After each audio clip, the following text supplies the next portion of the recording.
3, 2, 1.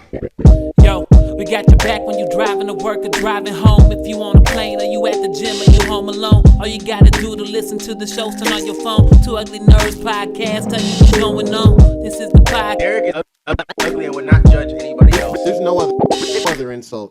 When did you learn that you were Two Ugly Nerds podcast. Welcome to the What's going on, guys? Welcome to the Two Ugly Nerds podcast. Niggas from the Black Nerd community. I am your host, Greg, the podcast guy, aka the Godfather. I am always joined by Ian Berserk, music audio engineer / super producer, the father dad himself. What's going on? Also is joined by Geronimo, Mr. Nintendo, our resident pro streamer. What up, what up, what up? Mike chilly this morning for Georgia standards. Yeah. They said the high is like 60, 68 today or something like that. So Yeah. we in that season now. I like Finally, we here. Hoodie weather. You already know how it is with me. Better commit. Yeah. I know, right? Ian been here. Yeah, He's been wearing been onesies here. all summer. Year-round He hoodie does weather. man. Year-round hoodie Ian weather. been wearing satin hoodies in 90 to 95 degrees man, Sunday this- morning weather, man. So it's Yo. He was on the satin hoodie wave before it became more commonplace. Hey man, it's a commitment. That's facts. Yeah. All right, man. Let's we got a couple things to get through today. First thing I wanted to just knock out for us was DC Fandome yesterday. There's a couple things to kind of touch on. Nothing too deep, really. Just some things we saw that hopefully we'll get to see as they come out later. One of the easy things that I guess we can just kind of talk about real quick. I don't know if you guys actually watched them, but we got to see the Young Justice is coming out, and then they released the first 2 episodes on HBO Max. So Young Justice season 4, it's called Phantom, and it's on HBO Max right now. What's coming on HBO Max? You can watch the first 2 episodes now already on there, and they were good episodes. I'm not breaking it down like we're doing the other ones right now. I think Young Justice is something I'll talk about at the end of the season, like when it's all said and done. I think that'll be a better way to put it. It's a better way to do Young Justice. There's only I gonna be like watched 30-minute episodes. Like it's I don't know. Very short. Yeah, I watched them yesterday as well. They're pretty good. I'm curious. There's a lot of things they introduced in just these 2 episodes as far as the show's world and universe itself. Oh yeah, So, I mean, a lot. Surprising. yeah, this show is very. I mean, Young Justice has always kind of leaned on the political themes, but listen, if you don't understand the political themes in this season, man, I mean, it's right. I mean, they're literally. I mean, that they are. I mean, they spend the first 2 episodes basically hand holding you to it, like, hey, these are the problems that they're trying to solve in this universe right now. Yep. So it is. But it's still good. Don't get it twisted. It's still good. A lot of action. So waiting to see some more characters pop up. You know, I didn't get to see my guy Calder yet. Haven't seen Nightwing yet. You know, Starfire somewhere around. So, you know, we just have to see how things go. We haven't seen it all yet. So we will be interested to see how the rest of the season goes. But I'm sure it'll be good. Every season so far has been a smash. That's why we asked for this back so much. So That's why we got it. super happy to have season 4 here and excited to see it going. They said these are coming out on Thursdays as well. Yep. Replacing Yeah. Titans as this week, y'all listening, be the finale Yeah, Titans, of season 3. Yeah. Thank goodness. Yeah. So there you go. Go check out Young Justice on HBO Max. We finally got to see another trailer for the Black Adam movie. That looks good. I enjoy it. That's a movie that we've been talking about since I think 2009. It's an old movie, man. Like this is something that's been on a shelf somewhere sitting forever. You hear The Rock every time you hear The Rock talk about it, he talks about how long he's been waiting for this. Actually, I don't even know if he had the same type of body type when he was first. Like he still would have fit the role at the time, like just like amongst the average. But how he fills it out now is just crazier. You know what I mean? Kind of works out a little better. And it kind of like sort of does. But Ever at the since time, ever since Fast 5, where he just kind of just bulked up even more for that role and everything. Yeah. It's funny how that kind of worked out in the long run so far. Yeah. So I'm excited to see it. The movie does look good. I cannot lie. Everything I've seen about it looks interesting, looks fun, looks like they're gonna do a lot of magic, a lot of powers. And I like it. He's gonna, it's a villain story, but it depends on exactly where everything's placed. I haven't seen too much of the story stuff, but depending on where this is placed and all that type of stuff, and especially on the timeline and whatnot, he's gonna win. He's gonna do some evil shit and he's gonna win. So yeah, Black Adam not one of them weak villains that we gonna see get knocked over by some bullshit. He gonna be, or he shouldn't be that, at least. Let me say that. He shouldn't be that. He gonna be up there fighting for real. Like he about it. We also got to see a teaser trailer for Naomi. Very short teaser trailer. They took a scene pretty much straight out the comic, with her running and down the street, and then her having the flashes and seeing Superman flying over and all that type of stuff. Not gonna lie, I think I told y'all earlier, I said it on Twitter, I can see the CW stench all over that show. Oh, I saw it too. Through the teaser trailer, and it makes me sad, but I'm gonna still watch it. Looks pretty dramatic. It'll be an honor. It'll be an honor to cover a CW show with you all. And this is what I said. I also said I'm going to watch Batwoman. I'm going to watch Batwoman so I can prepare myself for Naomi. I heard season 2 of that show is definitely better than the first, which I mean is a low bar to clear. But I think it's just not quite, reached that point where I just want to see exactly where they've gone with it, how they've justified everything, what the names are of people. And and don't get me wrong. Like I said, she looks great as Batwoman and all that kind of stuff. I always thought the suit looked a little weird and how they kind of worked, and it was a little odd to me at first, but I was interested to see it. But then with them introducing Batwing, yeah, and to be honest, I wasn't even thinking about Batwing getting like a live action appearance at all. Not before characters like Blue Beetle or I don't know, just a host of other characters, I guess, that I was thinking of getting any sort of live action adaptation. I was not expecting Batwing to be one to get that. So I was pretty shocked when they were like, yeah, he's in this show. And I'm like, oh, well, I guess that does kind of make sense. And so that's really dope. They changed his origin a little bit, but still looks really cool. So I'm going to watch that. I'm going to check that out. And apparently, actually, they talked about that on at DC Fandome as well. Season 3 of that is coming. Yeah, so I got to catch up. She's teaming up with some villain from season 1, I guess, that everybody liked. So I'm going to tune into that. Like I said, I'll catch up, man. I'm gonna try to be more inclusive. I think you know what, Batwoman and Superman and Lois, I think I need to give fair shots to. I think those are 2 shows that I was interested in, but I didn't give them fair shots because CW shit. But there's stuff that's happening on there that is based on stuff that I like. So I'm like, all right, I need to check these out. So I'll let y'all know how those end up, how that works out with those shows. Yeah, what y'all think? Well, I didn't ask. What y'all think about Black Adam, Naomi? Yeah, I like both of those teasers. Yeah, I've always had just the idea of like The Rock playing Black Adam just seemed like one of those really good castings, especially how we've seen how he can be. It's kind of like a antagonist role, some other movies and things like that. So, yeah, I'm looking forward to that. I think the teaser is good. I think I'll definitely make that a day one we'll watch next year for sure. Support more the different side of DC. Of course, it's not leaning on the Batman stuff, which we'll get to that later.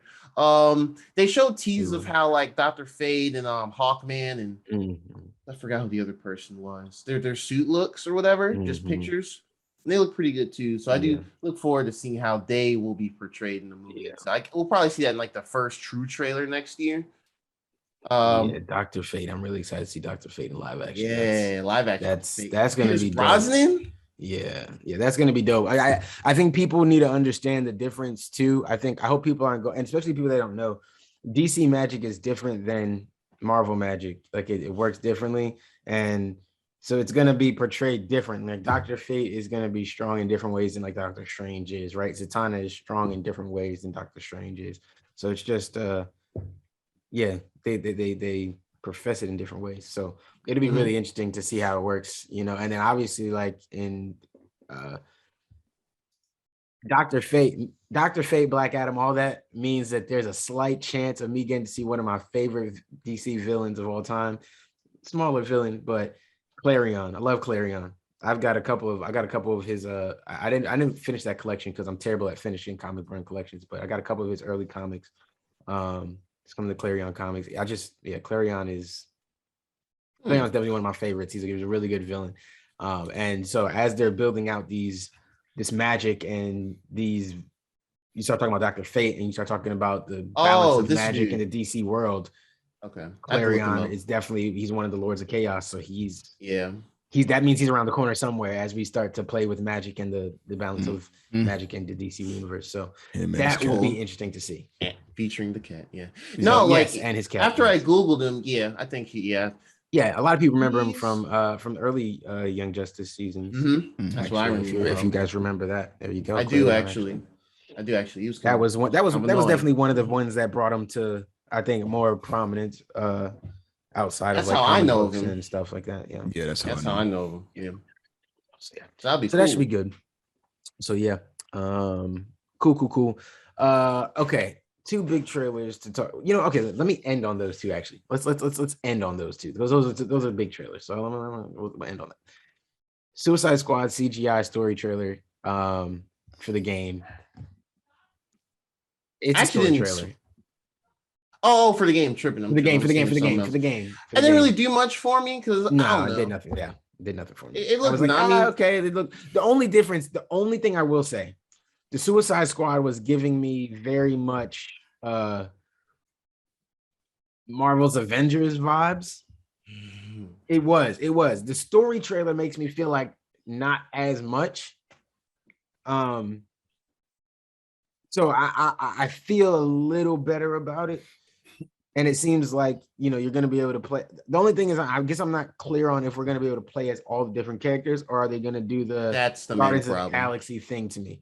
So I haven't figured that part out yet. And I thought this was kind of leaning in the, hey, you can kind of play as anybody. You can play as King Shark for a little, you can play as whatever, but I'm not sure yet. So I want to see where this is going first.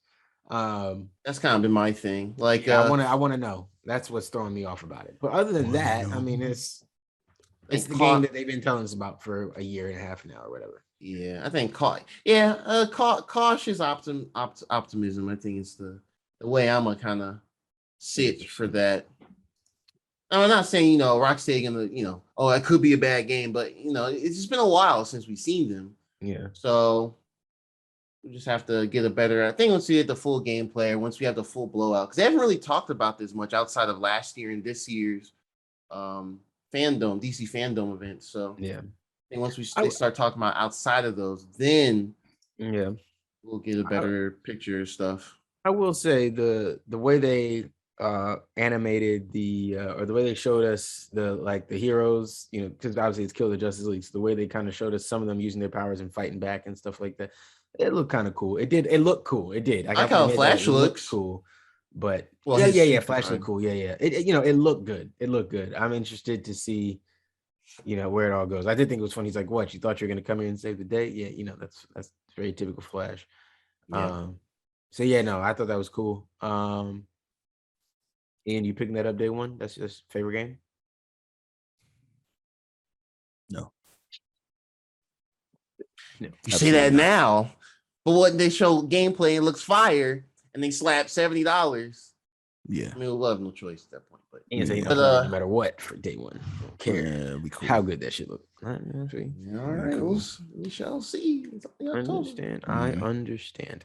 We also are getting the Injustice animated movie. Actually, that comes out in 2 days from the day that we're recording this. So actually, the day you hear this on Tuesday. Oh, so it is. Oh, shoot! So the day you hear this, it will be out today. So I don't know why we talk to y'all as if we should start talking to you guys like we're recording. I talk to them. I talk to them as when I think they'll hear it, like Tuesday, Wednesday. Oh, you know what? Shit. But, I got read. So the day this comes out. So as you're hearing this, it is out. You can watch the Injustice animated movie. I wasn't able to find if somebody be clear to me on if it's going straight to HBO Max. It may not be. It may just be going to digital, Blu-ray, and renting services. No. Now, don't get me twisted. What are you doing? Don't get it twisted, man. I'm all down for sharing. I will rent this. I normally rent these movies when they come out. Batman. We've already seen the clip. I don't know if you guys have seen it, but there's a clip of this movie where Batman tries to punch or slap Superman, and he ends up like breaking his hand. And it's hilarious. And that does sound funny. He tries to I didn't see that. We all need a little Batman humbling every now and again with so much love that he's about to get, especially with the Batman about to come out. We about to be on Batman heavy again. With enough planning, we're gonna be like, yo, Batman is that guy. Superman's jaw with enough planning. No. he ain't playing enough for that moment. He ain't playing with Kryptonite Knuckles, maybe. Yeah, he ain't playing for that moment though. They're playing for some bone surgery. You know what I'm saying? Yeah. Kryptonite brass knuckles will put that nigga down, man. That's the only way. So that is anyways, there's been some mixed reviews on that movie so far. As far as like the pre-screenings and stuff of people who've been able to see it, there's been mixed reviews on it. Some people think it's good, some people think it's too much, some people think it's unnecessary. I get it all. I'm still gonna watch it, whatever. I love watching all DC animated movies, even the ones that don't seem like I'd be interested in. I remember I didn't think I'd be interested in the Gotham by Gaslight. I didn't think I was gonna be interested in that. I was like, I don't know, and I just let it sit there. And then one day I was bored enough. I was like, you know what? I'm gonna watch this movie. I love that movie. So yeah, I mean, you like the. Well, but Gotham by Gaslight is really good. I mean, go watch it yourself and say what you want. But Batman Ninja is fire, so if y'all don't want to admit that, that's fine. I think y'all just maybe I need a part rewatch. of team hate. Yeah, I think y'all just part of team hate personally. So look out for that Injustice animated movie. If it does go to HBO Max, then I'll just we'll make a post about it or something like that, and you can hop on your HBO Max and watch it there. We got to see them talk about the Blue Beetle movie. We didn't see anything, but they talked to one of the writers, the producer, and the actor, and that was really cool, man. I'm really excited to see that. The best thing about that was the passion you got to see from them. They all seemed genuinely really, really excited to talk about Blue Beetle. So there was nothing to really see off of it, but again, they seemed excited, so I'm gonna feed off their energy and be excited for them. I mean, I'm excited. No, all right. So I am actually pretty excited and interested in that movie. They showed the concept art too, and that looks really good. I mean, it's like they're nailing it. I mean, at least concept wise, it's not like a "what are you doing" type of deal. It's that they seem to be nailing it. But it's just, man, there has to be a theatrical release to have more of an impact. Which, I mean, not everything has to be about impact, but it's like. I also don't know that that's true.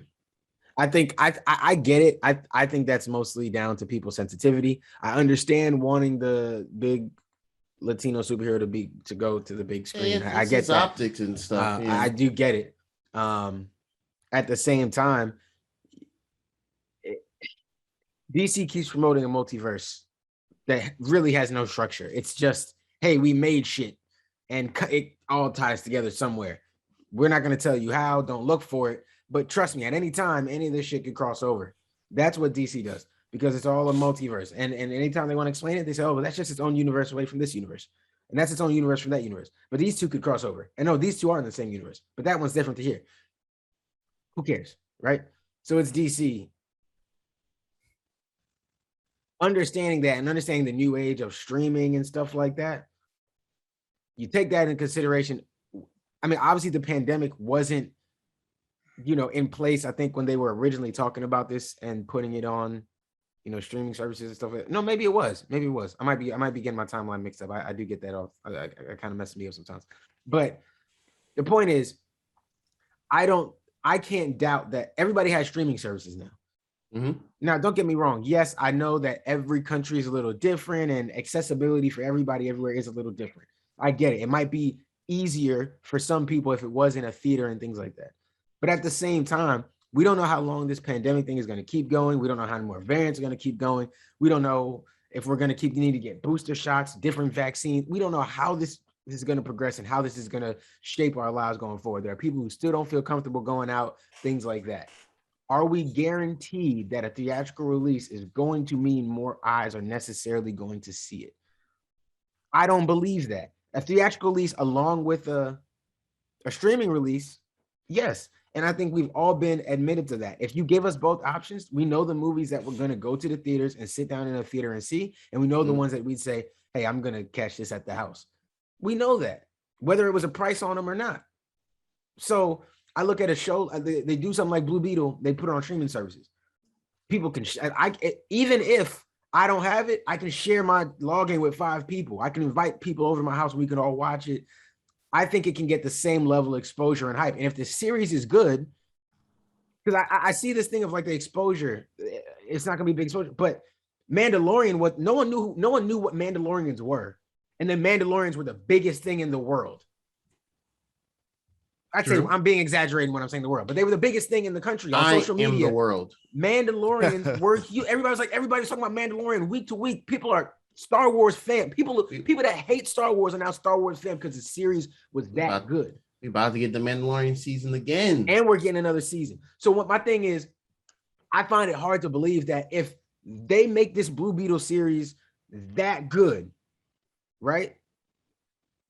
Or a movie, whatever, I'm not sure exactly what it is, but whatever, it's going to the streaming services. But if they make it that good, then it will become the topic of discussion of, no, bro, you have to go see this. It's that shit. That's true. You see what I'm saying? It's the same thing. So I don't know. Now, obviously, Batman, he goes to the theaters because they know they can make more money. We're going to go see that. Sure. If you say I can only go to theaters to see Batman, I'm going to theaters to see Batman. I'm going. Night one, no question. Don't ask, my bad. Yes, sir, Mr. WB. I will show up. But we're talking about Blue Beetle. We know he doesn't have that general pool that's gonna make people go, oh, I have to go to theaters to see that. So why not build him up with a great series on HBO Max where people can take less of a risk to see what he's about and see his story, and then build him to where he can join the big boys on the main screen. You know what I mean? Like we have that ability. I would have agreed with you years ago when maybe streaming wasn't a big thing or nobody really knew what to do. Everybody does it now. My parents use YouTube TV as their main TV. Like, come on, man. Like, come on. We stream now. We stream. Yeah, it's part of the cycle. I hate that argument about exposure. I don't know, man. No, I definitely see what you mean there regarding it, though. It's just, I think it's better. I think that type of a way for it to become more popularized helps more for series versus just a single movie, in my opinion. So unless I misheard something, the Blue Beetle is gonna be a movie as opposed to like an actual series of like episodes. So I was looking for that clarification and I wasn't. I could have sworn they announced it was gonna be a movie last year, or at least early this year. No, I think they announced it last year. Because they had two fandomes. They had the first one, which was like more it was more like this one that happened this past weekend. And the second one was kind of like more talking, less showing. Overall, just wasn't as good. I do agree with you. It does work better as a series than as a movie. Yeah. But I think it could still work the same way if the movie's good enough. Then everybody says, yo, you have to go see it. Obviously, like I look at something like Squid Game, even if it is a series, you know what I'm saying? Like people are like, yo, you have to go see it. It can build that up the same way. Like anything on streaming services now can be built up and have people going crazy if it's good enough or enticing enough or has something in it enough that gets people going. Social media will hype it up and everybody will start watching it just out of fear of missing out, peer pressure, whatever you want to call it. Yeah, FOMO, yeah.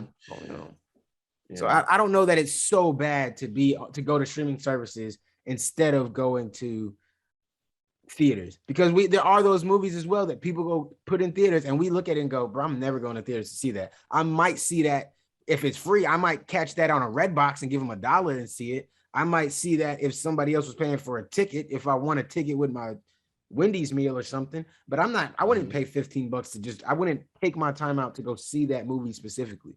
That happens all the time. And I can see a lot of, not us who like comic books or want to see more of these characters, but people who are on the fringe, people who don't know who these characters are at all. It's not that we're not saying anybody's being racist or they don't want to see it because it's a Latino character. They don't know anything about any of these characters. They know Batman, Superman, They're like, oh, they say he's kind of connected to that. They don't know. Is Blue Beetle going to be enough to entice those people in? I don't know that. But if they're just sitting at home with their kids, okay, maybe I'll just throw it on here. It's just a difference. I think it has its advantages. I think it does. They really do. I see. I definitely see your viewpoint of it too. And I mean, hey, this could all just be for nothing. And like, yeah, when it does come out in a year and a half, 2 years, however long it takes. Yeah, hell, even actually, by the time it does come out, and HBO Max has built up their platform even more, with just more of this content, just the mind share for more people saying, okay, the DC stuff is clearly is going to be on HBO Max and things like that. So you're just going to look out for it more. Yep. I don't know. I guess from last year, it was like, okay, when they got announced of all these other movies or sequels or whatever. Yeah. I just felt like, man, maybe you should treat it about the same. It's like a Black Adam or something. Or Black Adam's more well known than Blue Beetle, I would argue. But like, yeah, I don't know. It's just kind of one of those things. That's all. Just the same level playing field as far as like DC properties in the same due. But maybe you're right in like, by the time it does come out, I'm gonna just hypothetically throw out 2023 or something. Yeah, it comes out. At that point, HBO Max has X many more subscribers. Even with us sharing logins and everything. Maybe at that point, maybe Shazam 2 is another good movie. Maybe they build momentum to where more people will be like, okay, instead of being like, oh, DC sucks outside the staple Batman and the one Wonder Woman movie. Shazam 2 builds up, somehow the Aquaman 2 somehow is the opposite of the Wonder Woman movies, where the sequel is much better than the first one. Right. Black Adam is great as well. I'm not gonna count Batman, but yeah, Flash. There we go. I don't know why I slipped my mind. Yeah, the Flash potentially turn out to be really good too. If they build that momentum properly, I know it's a lot of what ifs, but if they build that momentum and they do just decide, okay, for the new thing, we just drop it on HBO Max anyway, it won't matter. People will be looking forward to it because I think that's the hope. I think the hope is just if we get people on HBO Max, even if it's not for DC content, but we keep putting DC content there, eventually the social media machine will make it work. People like comic book content still. Like this is clearly something people are looking for. And people are starving for the DC side of it, whether people want to admit that or not. Don't get me wrong. Marvel has been feeding us really well. But people are starving for these DC characters to be seen in these similar light. People want to see those characters. People relate to a lot of these DC characters. People grew up with a lot of these DC characters and want to see them, on the same light. They want to see them celebrated in the same way. So, I keep saying, man. They need to just borrow Kevin Feige one for like a year. They don't need Kevin Feige, bro. They don't necessarily need Kevin Feige. Kevin Feige, just me. So I don't think that'll immediately be the solution either, because Kevin Feige, for what a lot of people may not know, he has been around for pretty much all of the Marvel movies, even like the first Blade movie. I mean, sure, he wasn't executive producer or anything, but he was on the set. He was part of the creative, part of making that movie to what it was, arguably. So yeah, he's just been around. He's been around for like all of them. It just so happened when they did finally say, we're gonna make this long-term, series. We don't have X-Men, we don't have Spider-Man. Let's start with Iron Man, the huge gamble. And then they took that huge gamble with everything, just throwing it all out there. So I think just really need one person or a couple of people that just have a really good, solid idea on a lot of DC properties and how they can, if they want to, have them intertwined. They don't have to do a huge Avengers or seemingly coming like Secret Wars or things like that. Endgame. It doesn't have to be anything huge. It could just be like a nice little trilogy. Maybe have some characters here and there. It ends well. Needed to get Christopher Nolan to just do the whole shit, man. Yeah. Oh, I'm watching the Christopher Nolan verse. Well, the Snyder verse. Any of them. Actually, no, actually, continue. Maybe they should tap him for some other DC stuff. Yeah, man. I don't know why they. Well, I mean, I guess he did get busy. His price probably went up. So we might need to watch the Matt Reeves verse, my nigga. Like, oh well, we're about to get into that, but yeah, in a second. I'm 100% like I'm just fast. Saying, I'm buckled in. I'm ready. I can't wait till we get there in a second because I got some things for us, man. And don't feel bad because them shows we don't have to spend that long on. Okay, so real quick, let's go through a couple of things that we got from DC Fandome. Winston Duke is going to be the voice of Batman on that Spotify Batman Unburied podcast show thing.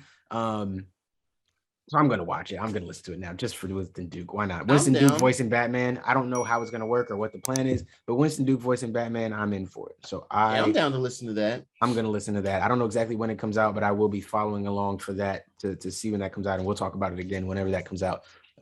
It is exclusive to Spotify, so you will have to get on Spotify to hear it.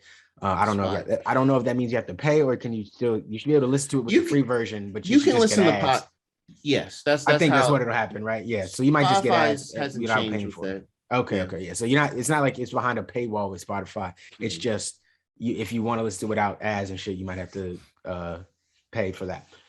So that's cool. And then you have thought this was cool for Ian. They well, not fully for Ian, for me, Ian and me again. So Puma and Batman have a link up, but it's with Neymar, obviously the famous football player. Real football. I know who that is. Not you hand egg players. Yes, the famous and egg players. The famous footballer Neymar. He came in and honestly he just said a bunch of stuff in Portuguese. Basically, it was like I've been a Batman fan like Batman, and I work for Puma, so I kind of have to come up here and say something about the combo or whatever. I have a deal. Buy these shoes so I can get paid. Cool, Neymar, thanks. Puma and Batman are doing some sort of something. So I'm interested to see where that goes because I'm gonna want it. I'm not gonna lie. They got me. You got me. I need some new soccer cleats anyway, man. We Adidas. I need some soccer cleats to decorate myself with and go play in and score some beautiful goals at the park in. So yeah, I'm gonna go and I'm gonna look out for the Puma Batman collection. I don't know what they're gonna do. Who knows, man? They might have some like dope hoodies and shirts and stuff, though. You never know. Like, it might not just be sneakers or something. It could be some fire. It could be a little apparel line. You know what I'm saying? Like, I'm just saying, bro. I don't know. It just looked kind of cool, and I was like, all right, they got me. They let us know that Batgirl is in production. I think they had Leslie Grace on there talking about her as Barbara Gordon. Is that the anime? Is that animated or is that live action? Because when I saw that, I didn't really follow up on a lot of little things like that. I thought off the top of my head. No, I think it's live action. Also, okay, so it's live action. Or is it a separate thing that it's going to be exclusive on HBO Max? Important questions. Hold on. Batgirl. I'm pretty sure it's no HBO. No, it is an HBO Max Batgirl movie. Okay. Oh, it's a movie. Yeah. So they're doing Batgirl and Blue Beetle. Batgirl and Blue Beetle are getting the same treatment. Okay. Yeah, there we go. Okay, so I'm not tripping. Yeah, so Leslie Grace is going to take on the role of Barbara Gordon as the daughter of police commissioner John Gordon. And the thing is, I guess she'll match up with. So this must be connected to the same universe as the Batman. Interesting. That makes sense. Oh, word? Like Matt Reeves? It's not about Matt Reeves directing the movie. I don't know who's directing the movie. The war, I guess. But yes, with that movie, it has to be universe. When I don't say it has to be, but I would think it's connected simply because if you have a black Barbara Gordon and you have a black Commissioner Gordon in the other. That's true. That's right. That's right. Yeah, what's his name is? That's right. He is black. I said John earlier. Jim Gordon. Why did I say John? All right, I should have corrected you. I can't think. My brain. But yeah, so that's really cool. Oh man, so the Batgirl movie in production. Leslie Grace is playing Batgirl. That's okay. So there you go. Exciting. That's really cool. Congrats to her. That looks really fun. Can't wait to see that. Barbara Gordon. Hopefully, we actually get to see these. Okay, my last three are really good though. You're gonna like these last three. Well, except for this one. Okay, this next one is bad. Then the last three are good. Nightwing is Australian. Nightwing from Titans, he's Australian. I just thought that was hilarious. That being said, he basically came into Fandom to let us know that Titans is getting a season 4. And all I want to do is just apologize to all of you because I feel like that's completely our fault. We sat here week by week watching the show, reviewing it, talking about when they did so great. And I just feel like it's our fault. I feel like if we just shut the fuck up, maybe they'd be like, hey, nobody's talking about the show. We're done. But here I am, making Tim the thumbnail to podcast and shit. And now we got a season 4 of this bullshit. So I'm sorry. We'll get to why it's bullshit later, but I'm just sorry. I'm sorry. My bad, y'all. This is what I get for. We could have been watching Doom Patrol. I'm sorry. All right, my bad, y'all. This is what I get. Watching Doom Patrol, man. Yeah, I gotta catch up on that season 2. Get on season 3. I was looking at the comments. By next episode, I'll be caught up. At least on season 2. Yeah, I was looking at the comments under the season finale episode. It was a teaser. One of the comments highlighted it was it can't the people responsible for Doom Patrol can't be responsible for Titans. Oh no, it's impossible. No. There's absolutely no way. There's zero. It's two separate teams. It's two separate countries. Writers, producers, 2 separate time zones. No. They're not even in the same vicinity. No. They probably like don't need to rub some of that good writing off. They probably regret the fact that around the time when they started Doom Patrol and season 1 of Titans happened and they had a Doom Patrol episode, they're like, no. Yeah. don't talk about it. Yeah. Man. Okay. All right. So yeah. So anyways, Titans. That's still happening. Sorry, folks. One of my favorite things from this whole thing, they confirmed for us. We knew it was coming anyway, but we got a little teaser trailer for the Harley Quinn show. Did you guys see that? Did you guys see it? Okay. Damn. So I'd almost pause to let you guys go see it.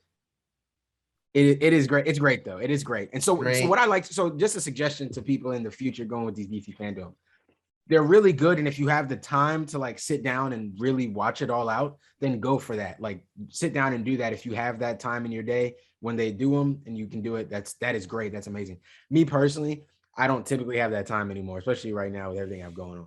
So I don't have that ability. So what I like to do with it is I just get to the end of it. And then what I can do is I can scroll through the points. So I'll skip those little sections, maybe about some that I'm not that interested in, or that's maybe about a comic series I'm not really too bothered about. I can skip those sections and hit right and just watch the sections I do. So that's what I did. I came back and I just started watching all the sections that I missed and catching up throughout the night and into this morning.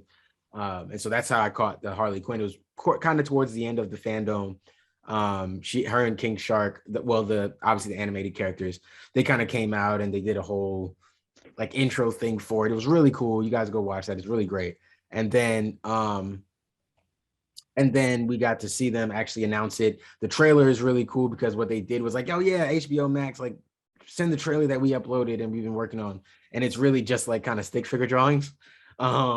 It's like uncolored in, but you can tell like who the characters are still. It's not really stick figures, but you know, so it's supposed to be like funny storyboarding. Basically, so it's like storyboarding, exactly. And it's not, it's so clearly not the finished product. And they're still going through some of like the little story beats. It's like storyboarding, but for what a trailer should be. So it was really funny, man. It was just funny how they did it, like classic, perfect Harley Quinn. Just that's cool. That show is perfect. The writers are perfect.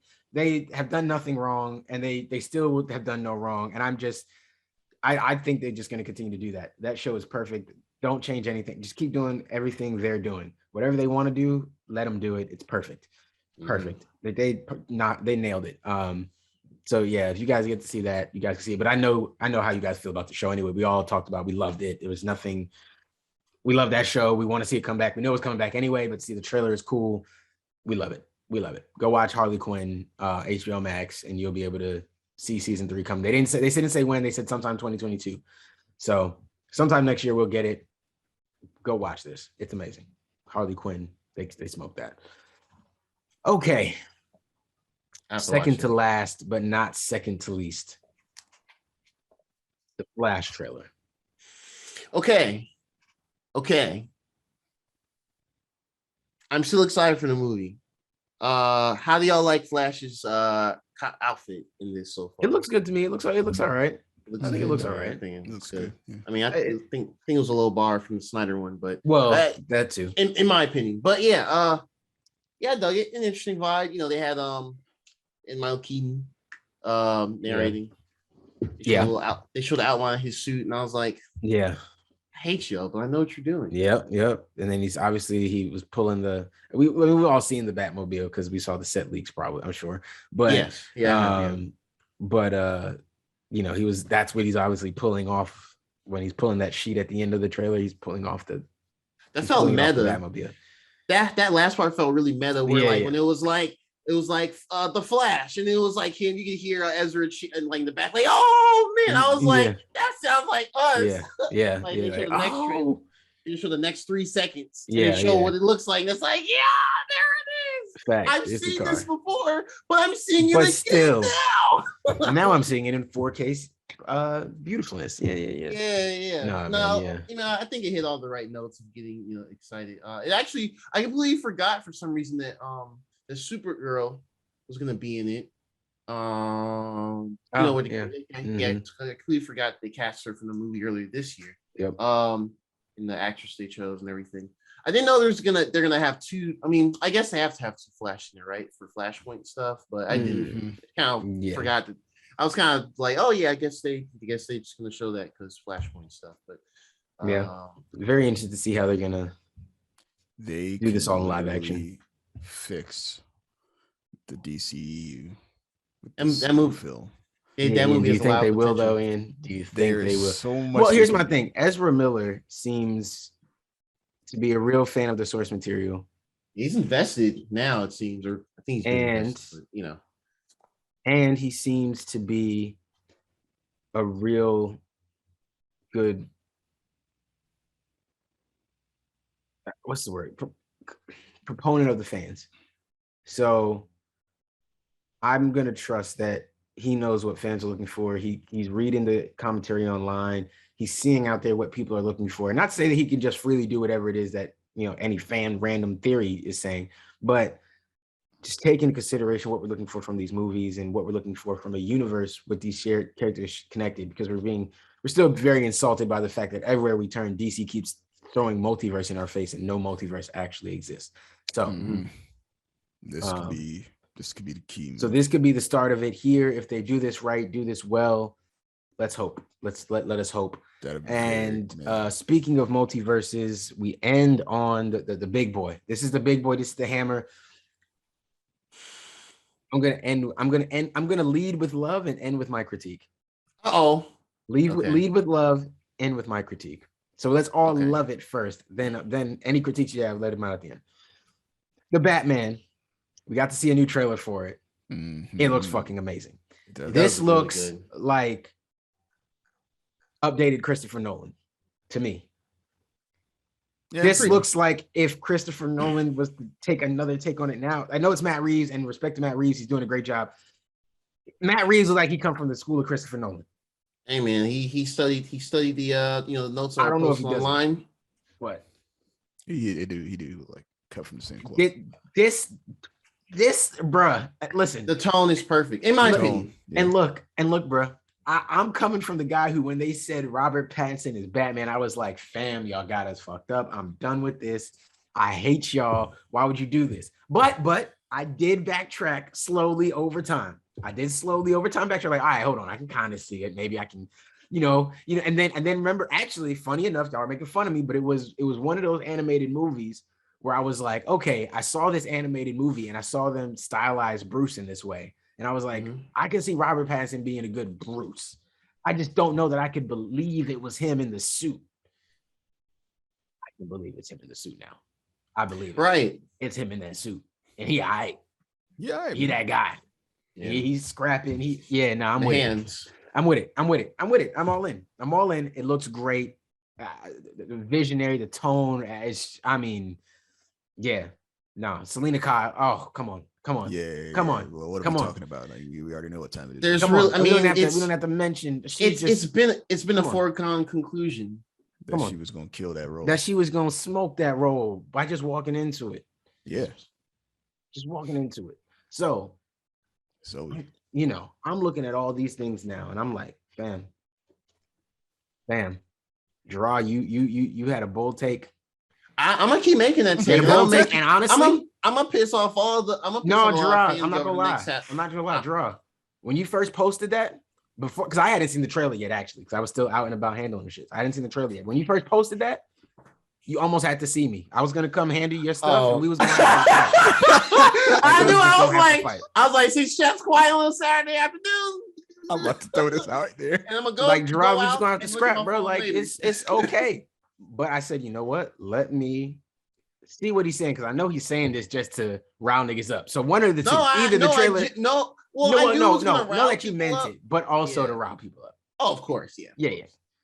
In my head, I was like, look, it's one of two things. Either the trailer is so bad, he's trolling and wants to rile us up, or it's so good, he really believes it. Cam would do. And he's I wouldn't like, troll nah, about this that, is man. that shit. So I'm like, let me go watch this trailer.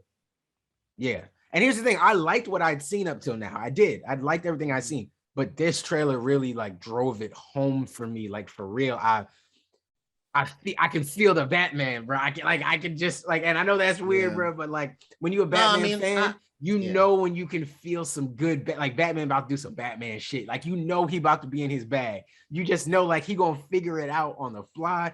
Like, it's Batman. It's Batman. Like, and you know what time it is, right? It don't really matter who he's playing with, who play like, It's like a really wanna play Spider-Man some movie, games. kind of sort of. It's like a yeah. Spider-Man. They Yeah, have exactly. similar vibe. Like, it doesn't make sense outside once you're in. And you Yeah. got you absorb enough of that Yeah. series. Like, okay, I get it.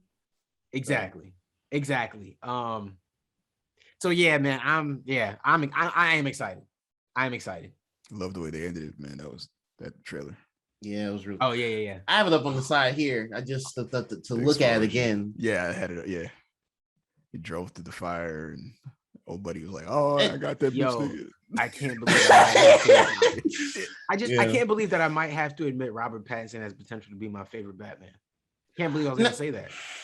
I did. See- There was a lot of tweets this morning and last night about, hey, no more Twilight jokes, and I was like, fam, y'all got it. Y'all right. Y'all got it. Y'all got it. No more Twilight jokes. That's why I wanted to wait and see, because I was like, No more Hufflepuff jokes. Nah, no more Hufflepuff. Nah, hold on. I'm gonna still get some Hufflepuff jokes off. I'm gonna still get some Hufflepuff jokes off. You know how we do. At least they have the correct symbol though. So, anyways, man. I'll make this about Ravenclaw. Quick, don't do it. No, but Man. yeah, man, the Batman. Yeah. Okay. All right, hold on. Do you have any more love to give the trailer? To give this movie any more praise? Colin yeah. Farrell as a Penguin. That's Oh, insane. yeah. I don't know whose idea was to have him just go through that Yeah. transformation where he's barely distinguishable from the actor. Yes. Outside wanna of see that. a I few can't wait to facial see it. features. I think we'll be able to tell when you really get to see his character more in motion. I think you'll be able to see it more. But I think in the trailer, it's not enough for you to really not know adjust. it's him. Oh my. I mean because they show him in the first teaser from last year, and Oh They- yeah. they didn't show him they didn't have him talk. They show him. He was just in the crowd. He was outside. Yeah, and that's why I was like, that's fucking Oswald, bro. Yeah. Like, that's how I knew. I was like, oh, that's Penguin right there. I'm excited to see Penguin again in the movie. For sure. He's gonna be. I think the Riddler is gonna be the egg, the big bad, and then Penguin will be like Two-Face. Yeah, Two-Face, like in Dark Knight, like just towards the second. Yeah, the Penguin will have his own thing going on, but he'll Gonna probably do enough intertwine. to not really get caught up in like the aftermath. He'll be able to wiggle his way out still, where the Riddler actually probably goes down for it or something like that. Yeah. See a. Or they both get away and Batman, just has to adjust or something. I don't know, but that's Damn, bro. You gotta be a man. That's so I'm proud of him, man. You get to be Batman, bro. When I saw That is a huge. And Zoe when I saw Kravitz him gets in, to be a Selena Kyle. when I saw Another him in Tenet, perfect casting. I kind of when I saw him in Tenet, I was like, okay, I can see him playing Batman. He was actually really good in Tenet, so I was like, 'cause before Tenet, all I had was Twilight and Harry Potter. Yeah. Yeah. Well, yeah. and people argue he had been in other stuff since between that and Tenet that none of us had seen. And it's like, well, yeah, because Yeah. I mean, don't get me wrong. He didn't do anything wrong in Harry Potter. His character was just his character. And then Yeah. Twilight was Twilight. So it's like, Yeah, it was cool. It's cool to show him that. and then, from there, it's just like, okay, well, he hasn't really made anything that has come across, I guess, that would appeal to like what we're looking for from movies, I guess, really. Mhm. And so he just hasn't come across maybe the mainstream in a lot of what he did, but people who are fans of him, a lot of women, were following him and said, hey, no, he's gotten better as an actor. You guys just Yeah. don't know he could fit. And we were like, we don't know. And then a lot of people, like you said, saw him in Tenet and felt better about him. I didn't see Tenet yet, but a lot of people felt better about him after Tenet. And, you know, You haven't seen cool. Tenet yet? No, Man. that's me. I'm slipping. You know what it I is? haven't either, Always man. I haven't another No, but either. you know what it is? I Another was kind of super high. nigga. You know, but you know what? All that fighting Christopher Nolan did, he hurt himself. And like speaking for myself, and obviously, like you know the phrase that's going around social media real big. And I don't want to waste that much more time on this. I'm sorry, guys. The phrase that's going around social media right now is everybody's their own main character in their own game. A lot of people have been saying that a lot. That keeps coming up. I don't know why, but it keeps coming up on my social media frame. Like everybody's their own main character. People are suffering from main character syndrome. So when I say this, I'm not suffering from main character syndrome, but I'm just saying, like, to me, Christopher Nolan, if he had not been in this whole big fight about bitching about being in a movie theater and just let his movie come out straight to HBO Max, I would have watched it immediately. I think so too. I'm a Christopher Nolan stan, bro. Anything that man puts out, I want to see quickly. But then you know what he did? Oh, I don't want to. I can't. All the bitching. All right, fine. We're gonna do this and that and that, and then it became this whole thing. And then I can't see it here, and then it's here, and then now I got a million other things I'm watching. I got a million other things I'm doing. I don't have even time to sit down for 2-3 hours to really watch a movie. I don't really watch. I'm watching all shows because I don't really have time to sit down and watch a movie. I can watch one 30-minute episode and go do something else, and then I can come back watch a 30-minute episode. That's what I'm doing. I'm not really watching movies like that. Bro, Shit, it's I'm making the they have the Long Halloween. They just uploaded the Long Halloween onto HBO Max. Oh, it's on there now? Okay. Both parts are on there. But I pretty much watched the first part as an episode. And then the second part, I'll just have to watch like maybe one morning when I'm just up and I can't sleep because, you know, when I have time. If I want to watch it as a consistent, now it's great. First, I mean, if you've read the Long Halloween, then you know what's happening, you know what's going on. But if you're just watching it like for the first time, you have no idea what's going on, I think you'll love it. I think you would like it's real. It's just good. I don't want to ruin anything or give anything away. I want you to kind of see it for itself, but it is really good. And you got to think of that as a more early Batman story as well. So kind of similar to what we're gonna get with the Batman, but a little different though. I think the Batman that Robert Pattinson is playing is probably gonna be a bit more detective savvy. Okay. Yes, that's why I'm excited. But yeah, I'm done. You know, gushing. You can go ahead with the critiques. Oh, the critique. Yes, for the WB Batman. relies on Batman too much. This looks amazing. This looks great. This looks beautiful. There are other characters, and for WB to have this partnership or ownership of DC and they own all the characters and can use all the characters, unlike Marvel, who had to use their D-list roster and make them hot. I cannot understand. And I do think Marvel would have run into the same issue if they had all their flagship problems. I do think there would have been an over-reliance on Spider-Man. Sony did it themselves with Spider-Man. It was an over-reliance. There's 3 reboots of Spider-Man in our lifetime. The reason we can revere the Dark Knight so much is we don't have that many Batmans. So that run, Christopher Nolan run, we got older ones. I'm talking about just us, our actual lifetimes that we could have seen, like gone out and seen. The old Batmans were cool. The old Batmans. I watched those growing up. But then, but those didn't come out when we were kids. As we were coming up, the only ones I think the later 2 did. The first 2, I think, the were like late 80s, so we got the Tim Burton 90s. ones. I watched those Blockbuster like rentals. But that's what I'm saying. I didn't see even those in those we watched those later. I see what they came out. I'm being. See what I'm saying? Yeah. So for us, the only ones that we really have like that we could have said we kind of grew with, in comparison to like growing with the Marvel universe, was the Batman Begins, Dark Knight Rises. That run, that Nolan run. Mm-hmm.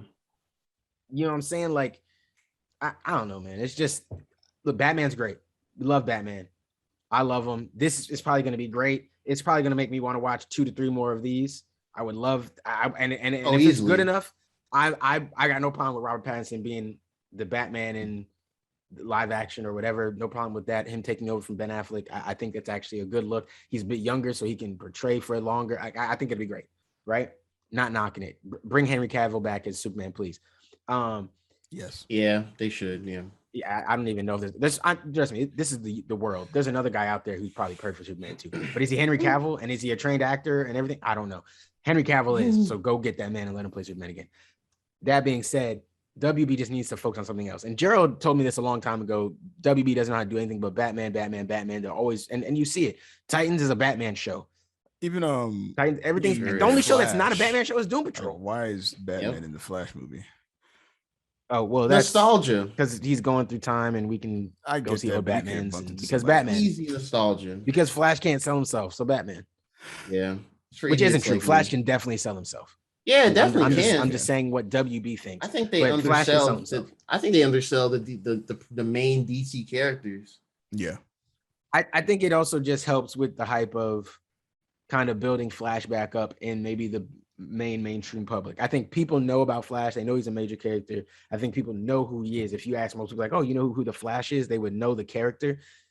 I just think he may not have the same staying power in the public currently that, say, a Batman, Wonder Woman, Superman, Spider-Man, those type of characters have. He's not in that realm right now. And not nowhere near that. You know, he's that tier below. He's kind of in that Black Widow tier right now, which is a little unfortunate for him because he's better than Black Widow. I think in the tier of notoriety, yeah, not like that's it. I mean, you're not gonna. I'm sorry. I'm Ian taking it personal. I don't want him to. Yeah, I'm a Flash fan. You know what I'm saying? Yeah, I don't mean it. I don't mean it. I don't mean that's where he deserves to be or anything. No, I'm just saying in terms of notoriety out here. Yes, I get it. Yeah, you gotta think of the mind share. That Casual mind share. I think this movie will help us boost him up though.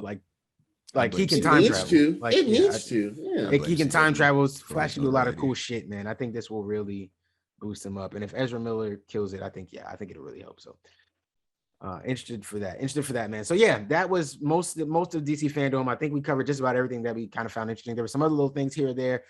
We didn't really talk about the Milestone comic stuff because I think what we can do is like a separate thing. I want to see a little bit more on that before I really comment on that.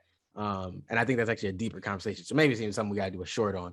But yeah, the Milestone comic stuff from DC Fandome, I think that's a deeper conversation than we have time for really today. It's the only reason I left it off of here. But that is coming. They did say just to mention it, they did say they're working on Static Shock movie. They did say they're working on bringing back some comics and things like that from the original writers. They said just this is a really cool thing I will say though. They announced a Pantheon. It's like a big booklet. It's first volume. Yeah, that's cool. That's cool. You're gonna be able to get it. It's gonna have all the old comics and stuff in there. I want that. I don't know how much it's gonna cost. I think I would get that. I would get that. Trust me, it's probably going to be a pretty penny. If it was even up to like 200, 250, I wouldn't be surprised. But I genuinely do think it would be worth it. Just to have all those history of Black comics. It's Milestone, man. It's nah, man. You're talking about classic shit, man. Yeah, I really hope that people really support that and don't get too what's the word? Don't get too pissy on the prices and what is this and what? Look, man, these are iconic stuff, man. Rocket and Icon. If you watch DC, they've been prominent in the DC universe. They've made big changes. They've been in the Justice League, stuff like that. I never read the Hardware series, but I think that's like the OG, and a lot of people said it was really good. I didn't even know those existed. Oh, really? The Hardware? Never heard of them. Hardware. And then you have Hardware. Is it Hardware or Hardwire? It's Hardware. Hardware. It's Hardware. So you have Hardware. You got Hardware. You got Blood Syndicate. You got Static, and you got Icon. And then obviously Icon includes Rocket. Yeah. And so that's kind of where all that came from. I never read the Hardware series, so that's one of the reasons I would want them to have and get Hardware and read those. And then Icon, I've read like a couple like random ones here and there. I've found like some random, screenshots online and stuff that I've read, but I've never had like never owned any of these. And then Blood Syndicate again is just stuff that I've seen here and there, picked up like a random comic you might see from time to time, but nothing I've ever owned. So I would love to get that. And then obviously Static, we know Static. So yeah, to see them be able to put something out like that again, I think that's really dope. So go support that for sure. When we're talking about the movies and some of the and they're making an animated feature, which I think should be really cool. They said that's going to feature all of those characters. Honestly, so all that these will things, be the chance to really blow that up. Like blow that up. 100%. My issues come with the static movie, which is why I didn't put it here. But I only mentioned that because that was the first. I think when I was watching it, when I tuned into it yesterday, that was the first thing that popped up. But everything else was more interesting to me, honestly. Yeah. I already know about static. I don't know much about hardware. Yeah. I'm mad I didn't know about this, but then again, I guess no one around me really knew about the 100%. milestone comics like that. So, but yeah, like you said, I think a short would be better to kind of deeper dive on that whenever we get the chance. So I would like to talk about some of this stuff more. Cool. Okay, all right. And technically, Speaking of hardware, so look at this segue God. This is talent. We are not worthy. So we all know about the Boston Dynamics robotic dogs, namely Spot. We've seen him in action. It's a marvel to watch. It's pretty interesting. Oh, boy. Probably didn't know that it looks like the folks at Ghost Robotics might have gotten their hands on a Spot and reverse engineered their own. It seems like they are partnered with a company called what is it? Something in it. Sword International. These are some video game ass companies. Yes, Metal Gear Solid looking ass, Fox Sound, and man. Just a bunch of stuff. Ass companies, man. It seems like they partnered with Sword International to mount a gun of the big ass variety on the top of this motherfucker. Of the big ass variety. Facts. The big ass variety. This shit is ridiculous. The BAV. And the United States military. They're already running this thing through its paces on regular operations in Florida. Don't worry, folks. You can find it at your local Walmart. Yeah. Florida man gets injured on base during training, PT or whatever, with fucked. robotic dogs. Everything about this is dystopian future bad. Like it's worst timeline shit. We got a glimpse of it with just COVID in the past. Shit. We are on the bad timeline, by the way, guys. We're fucked. Good luck. It's bad. It's been fun, guys. It was a fun ride. There are other versions of us living it up. Like it's a peaceful, they got world peace over there. We're gonna kill each other quicker than the sun heating up the entire. I'm jealous of the other us's. Yeah, I'm jealous. They having a blast out there, man. That other timeline, man. I'm gonna need the time Lord Guardians to. I see, and that's now you start to understand why the dudes be evil and all these shows where there's time travel and they come over from like another world. They're like, I'm trying to save my world, and I'm willing to kill yours to get mine back. Facts. Fuck y'all, peace. Why y'all just get to be happy? And we out here fighting for our lives. Nah, we got dealt the short end of the stick. Nah, man. We got Robo gun dogs, and y'all just over here being cool. Nah, hold on. I got Terminator for real. I thought it was just a movie. We just had the movie. Y'all have the movie in reality. Y'all sending niggas to our universe for research for movies for y'all shit. Hold on, man. Hold on. Y'all playing with us. We just entertainment to y'all. All right. We're bringing the war to y'all. That's a thing. Coming to a civilization near you. There you go. Amongst other things, we got Google, Apple, and Samsung having their conference. By the time you see this, you might have already watched these things. So hopefully, hopefully Apple on Monday talked about the M1X chip, which is supposed to be more powerful in the CPU core. It's been a year or so. Core. Yeah. Another step in the direction away from Intel. Should be in their new MacBook Pro 14 to 16-inch models. So we'll see. We probably already saw that.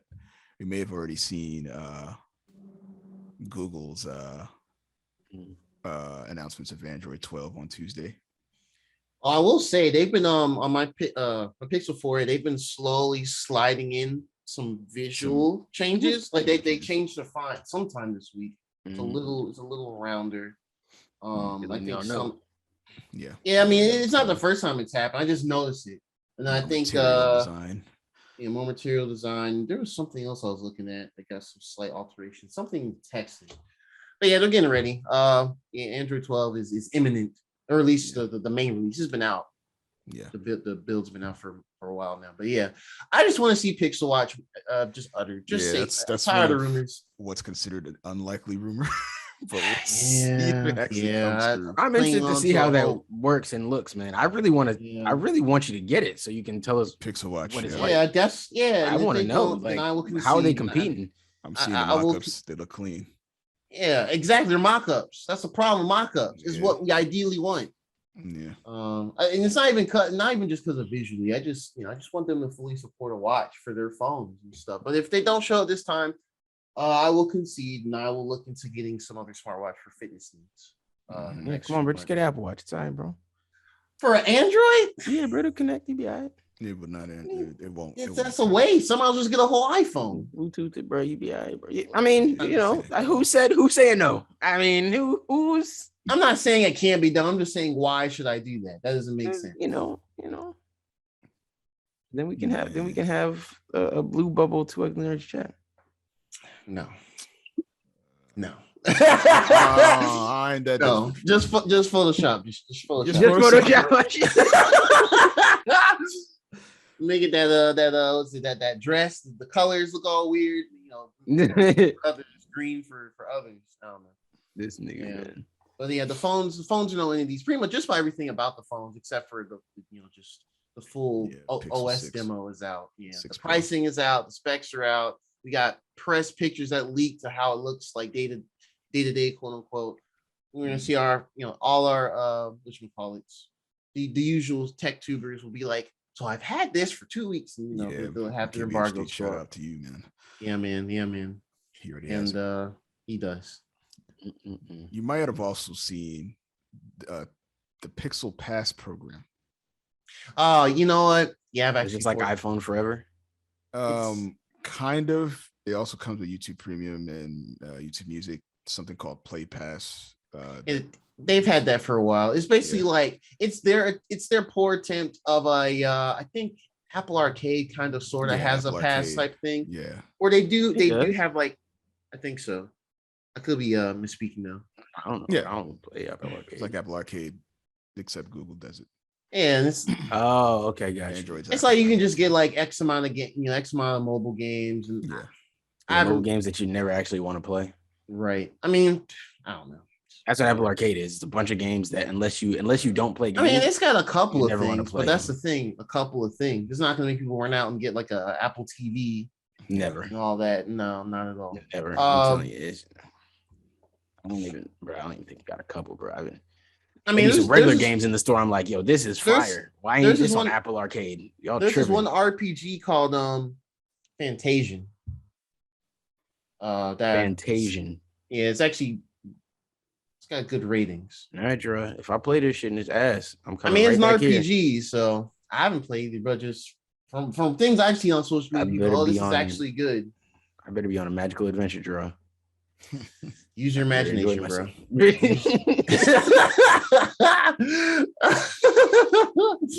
Oh, but no, that's all I've heard. I'm just saying what I've seen. Yeah, I'm seeing what I'm just saying what I see. But yeah, that's what it is. And Pixel Pass, whatever.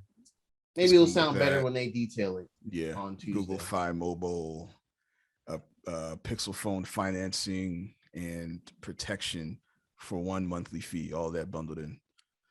Oh yeah, that's true. For financing, that doesn't sound bad. Well, the protection doesn't sound bad. I'll just have to, whatever. I'm guessing by the time you watch this, they would have announced the price. Yeah, and seen and broken it down probably a little better too. Yeah. To show us exactly what all is included. Yeah. So that's interesting. I'll try to catch it live, but that's what's up. When is theirs? Theirs is on Tuesday at 1. At 1 p.m. At 1. 10 a.m. PST. We shall see. Samsung has one on Wednesday, 28th.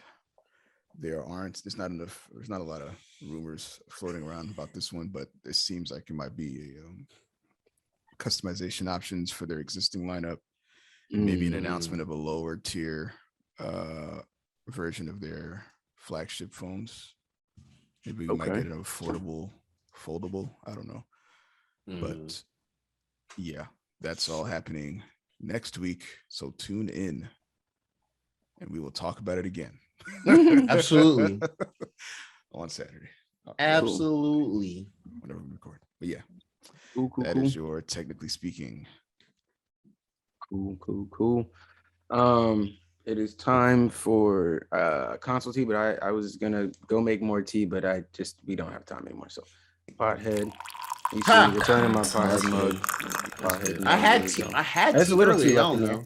I had tea earlier. Shout out to you, Symphonia. Young black musicians. Hey, Shout out to Special that. mug here. Yeah. hey, look at that. See, we all had mugs around. I have a few. I need to get my mug game up, but you know what I'm saying? It's a process. Jack Daniels mug out. Oh yeah, thanks. Got to get the mug. This is the real wake up. But no, yeah. So console tea. In the past couple weeks, you had a few things happen here and there. I would say from the last week episode we didn't have.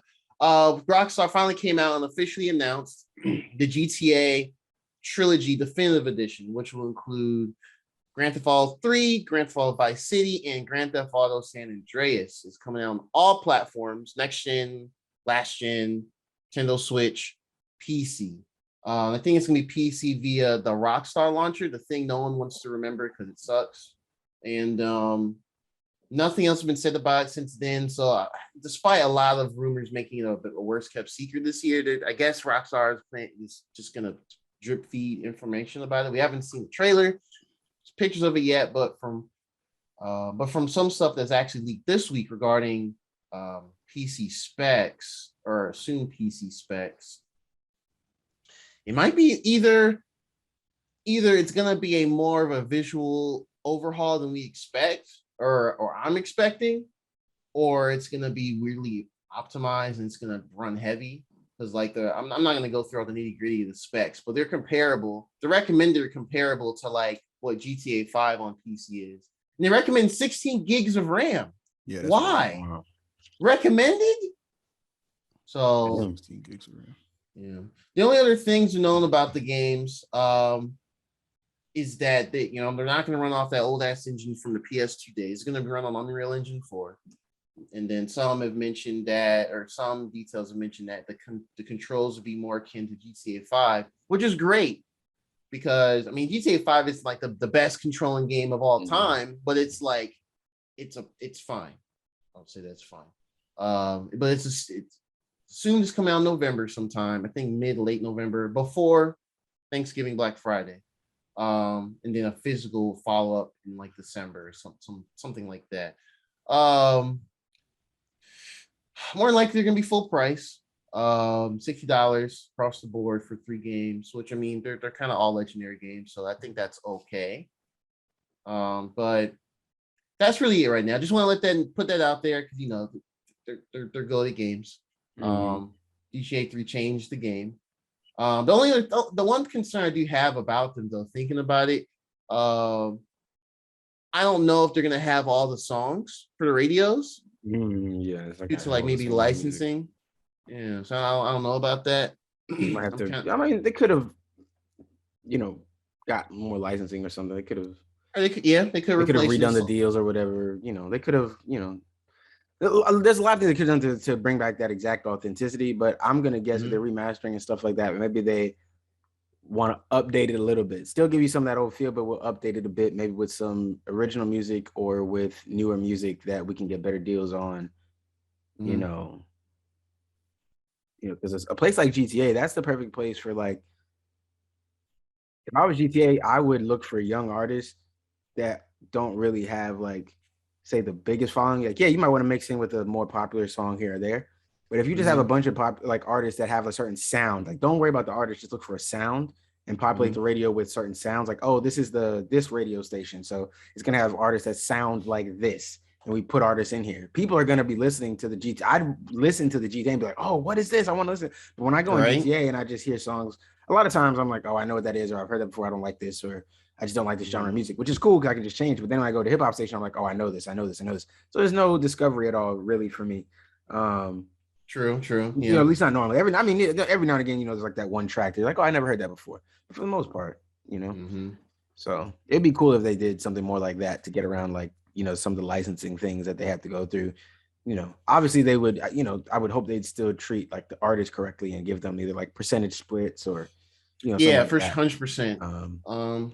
Now there was But some to go around expensive licensing. Yeah, 100%. They're 100%. Yeah, fairness in the industry. So that's pretty much that. I mean, hell, maybe by the time the next episode comes out, they'll have actually showed videos and gameplay and stuff. Mm-hmm. All that's just out there. Hopefully, that'd be great. I do want to see how these look because I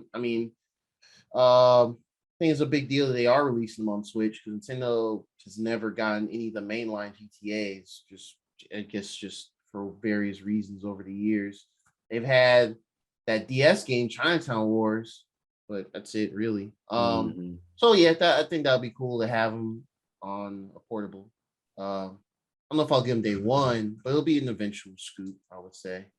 But yeah, and I've never owned them, so that's that too. Looking forward to see how they turn out. I hope they turn out well. But I mean, if the rumor released November is to say, we'll probably see them very, very soon. So let's see. This week we had the Animal Crossing Direct. I'm not gonna go through nitty-gritty. There's a lot of stuff in it. Both free and paid DLC apparently. But for free stuff, they showed some of the big things a lot of the community are asking for from previous games, like The Roost, which is like a little coffee shop, and it has a character named Brewster. Apparently you can of course invite friends to come over and y'all just drink coffee with your characters. It's a vibe type thing basically. NPCs can come and they'll talk, comment stuff, whatever. They're introducing the gyroids, which I didn't really know why people wanted the gyroids. I knew of them, like these weird little like tree things that make little motions and stuff, but apparently they can make like different noises and they can make their own music. If you put a bunch of them together, it can like make their own music, that's kind of cool. I didn't know that. Neat. There's sort of like little decoration things, but there's a bunch of other little quality of life things they're adding, like increasing storage, more movement as far as like if you have like a really snug like indoor setup, like you can like sidle like in between, like you have a couch and a coffee table, you can like sidle in between instead of having to like move it and make more space, things like that. You can make like permanent ladders around your island, which is like wow. They introduced a character named Captain, who's like this. You got a little motorboat, and I think he's like one of the OG characters, I guess. And then he'll take you to the islands, and the islands are more the mystery islands are more varied, like day, night, different seasons, things like that. So that's coming out all for free with a bunch of other stuff. November 5th for free. They also announced a paid DLC called Happy Home Paradise, which is like from what I got from it, it looks like it's not on your island. It looks like you can fly to it from the airport. And it's like you pretty much are like a vacation resort person, and you can curate all sorts of houses and outdoorsy spots for just various villagers and characters. So I think it's for those that are really, really into the interior design of houses and things like that.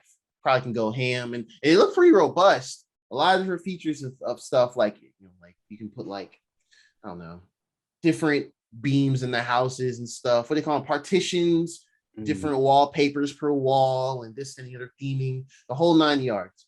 Now that's paid, and it's also coming out November 5th for $24.99. Now that's all fine and dandy. But what they showed at the very end, which Nintendo pulled a fast one, they not only they announced that, they announced that it will also be bundled in the new Switch Online expansion pack, which is like the higher tier payment for the online. That'll be bundled with Nintendo 64 games, Sega Genesis games, and that. However, they announced the pricing. The individual pricing is $50 per year. That's $30 up from the standard one. And then for family membership, it's $80. And that's like a $45 increase. So of course, when that happened, it's a lot, like the internet went crazy, a lot of debate, like, oh man, Nintendo, here they go again. And I feel like this was inevitable. Nintendo's gonna just kind of go crazy. with I something didn't either think they'd jump that overpriced. high. I didn't think they're gonna jump that high either. I was thinking 30. So my thought is if they didn't add anything else, it'll be 30 to 35 for that next tier. 40 if they're really pushing. Mm-hmm. But they pushed it even further with 50. And so yeah, so that's that. I don't know if y'all had any thoughts on that. Would you be willing to upgrade for that for the N64 game, Sega Genesis, and the Animal Crossing Happy Home Paradise DLC that seems to just be included by default? You can't like choose to have it or not, even if you're not even interested. Like me, it's just there.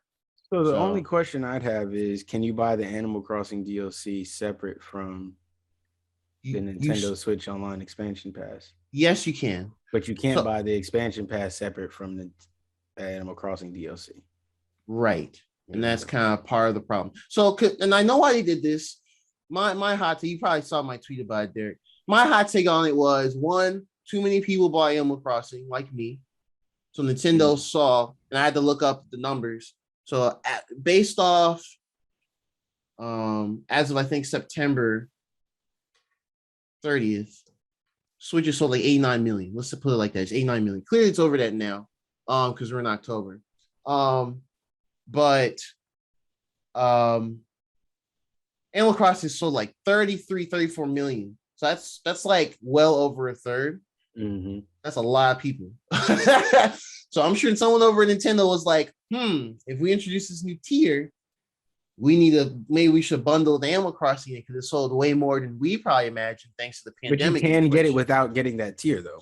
Yeah. So let me clarify that too. So it's not saying it's forcing everyone to do the $20 online to $50. That's not forced though. That's purely just, they call it the expansion pack because the N64 nostalgia and then Sega Genesis games and then the Animal Crossing thing. That's just what you're putting it for. Yeah, you can keep paying the $20. You can buy the Animal Crossing expansion and play it as normal. You can do that. You do not have to upgrade any of your tier yearly packaging. You can do that still. Absolutely, you can still do that. So yeah. So in that case, that's not bad. That's pretty standard stuff. The whole gist of a lot of people freaking out was because, now it's suddenly, or this, if you look at it from an individual standpoint, $50 for, there's still roughly 50, 60 million people that bought a Switch that don't care about Animal Crossing because they would have bought it if they did. And now they have this DLC in it that they may view this, why are they bumping the price up, hypothetical $10, $15 for something I'm never going to try or something like that. So that's why I think a lot of people are going to be having this kind of the viewpoint for that.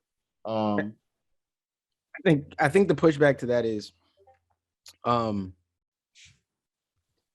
think we know Nintendo to not always be as clear as they should be. And I think what happened here is that I think they just didn't present this correctly. I think that so obviously, let me answer your first question first. Sorry, Draw. It works perfectly for me, obviously, right? Ashley, like Animal Crossing. She loves Animal Crossing, so it makes perfect sense for me to get the upgrade on the family plan, which we already have. Which, hey, Ian's a new member. Welcome to the family, Ian. Hey, there you go. So we have Ian as a new member. Oh, we're swapped around. Look at that. Ian's a bottom now. So we're switched it around. Pause, my nigga. What? What? I said Ian's a bottom now. No, I said he's on the bottom. Oh, maybe I did. Oh, okay. All right. I knew what you meant. All right, man. I meant to say he's on the bottom now. That's what I was trying to say. All right, man. All right. Anyway, like how do y'all do this to me every time, bro? I heard it. I didn't react until he was like pause. I was like, bro, where do I? Yeah. I was not gonna make any type of reaction. Hey you. Hey yo. You know that's not what you meant. All right, man. What was I saying? Oh, the expansion pack. It obviously works perfectly for me. But what I think is going to happen here is I think this is just the first DLC in the line of DLC that will be added. So I don't know exactly which games it will be or how it will be, but I do think over time. So obviously you already have the two. We have the SNES and the NES on. That's part of the $20. Part of the $20 tier, and you get whatever games get added to that over time. right? Yeah. I think most of us can admit we've been pretty disappointed with most of the games that get added there. Most of us aren't. We're looking to it for nostalgia purposes, and most of us aren't playing most of those games. There are some on there. There are some, but most of us aren't. Real quick for me regarding that, they have most of the games you'd expect, at least from Nintendo. Between NES and Super Nintendo, they have the vast majority of what you expect. You got the Marios, you got the Zeldas. Oh well, yeah. You have Metroid for both of those. Star Fox on this Super Nintendo. You got all that stuff. It's just missing a couple. They finally got the Donkey Kong Country trilogy, so stuff like that. That's fine. I think the main problem that became apparent with that stuff is just when they introduced Super Nintendo, it used to be monthly releases of games now, and then it became like I think roughly 3 to 4 month releases, and with those, the drip feed just became very painful for a lot of people, just because it was like. They'll do, okay, we're now adding Donkey Kong Country 1. 3 months later, we're now adding Donkey Kong Country 2 and some other game. Another one is like, we're now adding, what did they add after that? I don't know, just stuff like that. And then it became, especially this year, it became like really obscure games they're adding. So most people are like, what the fuck are these? Rent these games from Blockbuster looking ass games. Like, no one wants those. So now, so that was a thought I had as well, though, Derek, when you're talking about the DLC and additions. I think it'll be DLC or full games in the future. Like, I think eventually you could see them be like, hey, we're going to give out this game this month for all our this tier monthly subscribers. I think that will happen. I just think they didn't lay that out front. And I also think they didn't give us any specific timeline so that they're not held to them. The same way, like you were just saying, that they did with the releases of the of the SNES ones, where they kind of started just sporadically doing it and then there wasn't any real structure to it. I think Nintendo doesn't want to have any real structure to when they add shit. So they're saying, look, we know you may not be happy, but if you play Animal Crossing, it's worth it to just get it now anyway. So you get it and you pay for a year and you're done, right? Yeah, right. And you're done. In a year, before the year is up, they will have more stuff that they're eventually going to add to that tier specifically. And it's going to be more enticing than this first go up. I promise you, there's going to give us something for the regular tier. And then there's going to be that 1 or 2 things that you can get extra with the top tier. And eventually, if it's still not working, you know what they'll do. They'll throw out a game. Hey, we're giving out Super Mario Party. Hey, we're giving out Mario Tennis. Right. Hey, we're giving out Mario Golf. Hey, here's something. We're giving you a game for free now on this tier. Because, and here's the thing, they do have to compete, because when you look at that price for a year, you're looking at that in comparison to what you're paying for PlayStation, what I'm playing for PlayStation and what I'm paying for over here. And I'm getting a lot of games on my PlayStation library is 90% PlayStation Plus games or PlayStation Plus games. Same. I very rarely buy things like them. I might go back and buy them just so that if I ever was to lose PlayStation Plus, they wouldn't be gone from me. So I will go, if I really, really like them, that's what I'll do. I'll go buy them because you can still see them when they're on sale. So I would always I'd be like, oh, that game's only $2. I'd be like, yeah, let me just buy that and have that in my library for sure. But PlayStation Plus is the reason my library was able to expand that way and for me to experience some of these games that I wanted to pick up. So Nintendo doesn't offer that at the moment. There's no free game coming to us every month, even older games or anything like that. So until they get there, they're going to have to give us a reason. I'm in for this first year, no matter what. Just I'm in regardless of the circumstance. And 64 stuff, But after a year now, if they still haven't given us something, then we have to say, hey, look, now you're tripping. What is this? What is this for? What is this worth? Because you just gave us the ability to connect our AirPods, and we still can't have voice chats. And what are we paying for? I didn't pay for. I'm not gonna pay you again. Stupid. Because I got Animal Crossing last year. And what's next now? And it can't be every year you give us one new thing too. It's got to be more consistent than that. So I just I'm not killing them for this up front. I think you have to know Nintendo to know how they play the game, and they don't always explain everything all the way out. I think if you look at it, it has to be the case because on this tier they have given us free updates to things. They have updated the things. We got Tetris 99 for free. They've given us free things along the way with this tier. So it's only natural they're going to give us things with a higher paid tier. And because it's higher paid, I would expect better rewards, better things. Right. So, because I have more. Oh, go ahead. You can add some. I was going to say, it's just the flat 12 months. You can't do it like month by month. That was another thing I was going to talk about as well. So with the $50 with the expansion pack, they're only for individual and family. They're only annual memberships. So I think that does block out certain people that, they may not be able to just drop the full 50 or, 80. things like that. Or you get the full 80 divided by 8 people. That's $10. And that's assuming I mean, the whole thing is chock full. The whole thing. Honestly, the family membership, it's really, because I'm part of fill it up. Yeah, if you fill it. Yeah, because the current one, like me, Patrice, Cam, all that. It's only 6 of us, and I think it brings to what's like 13, 33, something roughly like that. And I mean, to me, that's still not a lot, really. But at the same time, it's just kind of like the principle of what's being offered. That's just kind of how I like to view it, just in general. Even though I'll still go along with it, I'm still going to criticize it, even though I'm going along. With it. But I look at that, a situation like that. If you're really on a family plan with 10 people, that $80 ain't nothing, man. It really isn't. Yeah, it really is. If y'all were playing video games, you got $10, bro. And if you're playing video games and you don't have $10, or $10 is going to be a struggle for you to come up with. You got to slow down playing some video games. Yeah. Figure out how you're going to do something. I mean, there's going to be that really sort of income. I mean, there's gonna be a really small enthusiast minority who are just like, I mean, I've seen it in another server a Discord server I was in. Some people were mad. And I know some people in there that were mad that are also in their own family membership plans with others, and they're just like, I'm not really about that. I'll just emulate them and just do like what they call it, parsec online for online or whatever, which that's been an option for months, if years now. So, I mean, and shout out to the people that want to do that as well. Yeah, look, I encourage everybody to vote with your wallet. If you do not agree with it or you don't think it's worth it, that's cool. Don't pay for it. Don't pay for it till they prove to you it's worth it. What I'm saying is, to me, they've proven to me it's worth it. This is going to be worth the step. I'm going to get to play the N64 games I want to play right on my Switch. Ross. Yeah, and it's a strong opening line. Paper Mario, like, I'm sorry, man. Paper Mario's not there at launch. I know it's not there at launch, but it's coming. They told me it's coming. So within at least. I don't know. They didn't give us the timeline, but they said these are coming. They said these are guaranteed to be coming, and Paper Mario was right.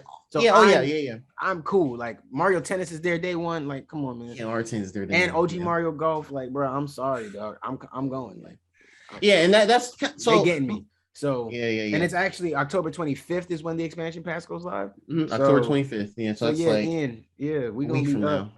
And we can whatever. From y'all listening, it'll be roughly a week. Like, I'm sorry, we're gonna have the Animal Crossing expansions that I'm not gonna use either, but somebody is gonna use it and get the most out of it. And yeah, for sure. So it's worth it for me, but I understand for the people it's not really worth it for right now with just Animal Crossing. I just think you should hold out, hold the faith, and see what the next update is. Whether it's another DLC, whether it's a free game, whether it's another free expansion, whatever it is, there's going to be something after Animal Crossing. I promise you. I do. Hopefully it's quick, though. I do think. So I've been mulling over it a lot since Friday, actually. Yeah, the whole weekend I've been thinking about it. I've talked to some other people about it. What I think ideally, especially for a year, I think a year is what I think everyone should wait, because the memberships are for a year. You don't have 1 month, 3 months. So everyone's going to be on that timeline of, okay, we're reviewing how is it in October 2022. What I would think upfront, it seems like a lot for sure. And I think Nintendo is doing that on purpose to kind of have us all kind of, shoot, $50, $80, whatever. And then what I think they could make out well on the other side, like say a year from now, is if the N64 and maybe the Sega Genesis games are monthly releases as opposed to that drip feed 3-4 months. That's not going to cut it, in my opinion. It's got, even if it's just one game a month, it's got to be like that. I think they have to go back to that monthly release schedule for it. Or release something. I don't know if it has to be Sega Genesis or N64 every month. Sega Genesis, one N64. Well, the thing is, like, the catalog is only so big, right? So how long before you get into some of those obscure games? So I understand not necessarily one a month. I mean, N64 got some fire as a games, whole just has to offer something a month. Where it doesn't always have to be, but the combination has to feel worth it, right? We're getting the N64. Like, for us, this is the initial, right? So they're never going to get to do this again. But for this initial first month, we're going to get the N64 and the Sega Genesis modules, right? So that's going to feel like that's just like 2 new catalogs that get dropped into your Switch. And then you get the DLC. So the next pack has to feel the same. It doesn't have to necessarily be a game for N64 or a game for Sega Genesis, but maybe there's a big Sega Genesis game I can't think off the top of my head. Maybe there's like a big one that they can drop. There's a few that they don't have on there. That's our one for this month. Like that will keep the fans happy this month. Then one month it can be, hey, there's another N64. There's we can drop original Perfect Dark or something on it. Like, drop that here. That's rumored to be coming actually. Yeah, so yeah, I think that's do part that, of the and that Microsoft deal. And but guess what? That'll be great. That's gonna handle us for a month. Perfect Dark Online. Yeah, true. I've never really fully Give us played a through month. Perfect Dark. I don't really, me personally. I mean, I've only played back in college. Billy had on this 360. That's the only time I played Perfect Dark. Like I've never really played the original because you need to have the expansion pack, and I never had expansion pack growing up. So I never played it. No, go ahead. I was gonna say like that's why I just never played it like fully on my own or anything like that. So I would really like that to hop on it. I don't. If they can pull off GoldenEye, I think that'll be huge. GoldenEye, but given that's another 1 month. That'll be all you need is that in that month, and that's gonna go crazy. If Nintendo pulls, because like bad juju, he is so cool. No, but that's what I'm saying. Like the N64 has hitters that they can drop, and that can be a thing for the month. But also, if they want to stretch that out, then there needs to be a month where, hey, we don't have anything for N64, we don't have anything for Sega. Hey, here's the Hades DLC. Hey, here is this they game. They can introduce older DLC. Here's Breath of the Wild DLC. Here's this, like something. They're gonna have to do something that feels the same way as what we're getting in this first lump here. Even if you don't value the Animal Crossing part of it, they just have to make sure we're getting something that's in that same mold. Yeah, like I have three the first thing I mentioned, the monthly release, that's one of the three things I think that they should do to make, especially for people to want to be like, okay, I'll get it at the jump this month, and also to be I think a good upgraded service. I think monthly releases of those games, they can keep the NES, SNES to 3, whatever. They can do that because there's already like combined 100 games between both of those now. They can keep doing that, whatever. I think they need to do the monthly release. I think they need to, since they've already introduced the idea of a DLC just being bundled into it without a separate purchase, I think they need to do that for existing and or future ones. Like that's like maybe the Splatoon 2 Octo expansion. I talk about that highly. That's one of the best things. But it's hard to convince friends to just get it because it's very rare. But Splatoon is a game that I think would be perfect for this. Yeah, Splatoon on here for free, give people a chance to get into it, and you could grow that player base. Splatoon is a game I would try. I've seen you play; it looks fun. I would never spend money on it myself, but if it was free, I would try it, and I could see myself getting into it. I can't. That's the thing, though. Like Nintendo's not. They've done it before with the Wii U. Like they've literally done the thing when Mario Kart 8 came out. They said, "Hey, you can choose between these 4 games to for free." But that was a desperation move because Wii was selling like dog shit. Yeah, it was selling like trash. And even Mario, and they knew back in 2014 Mario Kart 8 couldn't save it at that point. That's why they offered the free thing. But now they're riding high and everything. They've got a good grip on a lot of the casual market for Nintendo stuff. I just can't see them doing full games, no matter how old they are. But I also do think they're trying to adapt as well, though. Like it looks like they're trying to update a little bit with the times. I do see completely. Some of that. Yeah, like I don't think we're going to see a Switch Pro, but no, it does seem like they're trying to adapt. Switch. And I think that this expansion tier, this expansion pack, I think this has a chance for them to say, "Hey, look, no, we don't offer the exact same services that they offer on Xbox or Sony. But we're not going to, because we're not them. We're Nintendo. So this is what we offer, and this is why we're comparable to that. And why, I think there's potential there. That's all I'm saying. I do think there is potential there. If you give it a shot. So I don't blame anybody who does not want to get this up front. I do think it's a little premature to be angry, but I don't think you should be. I don't blame you for not wanting video games. I think you should just give it a month. I think give it 3 months. If in 3 months they haven't announced a new update to it or anything like that, then I'll say, okay, yeah, we're definitely holding off on this maybe. But for me, I'm already gonna get it anyway, so it is what it is, man. So yeah, man, good.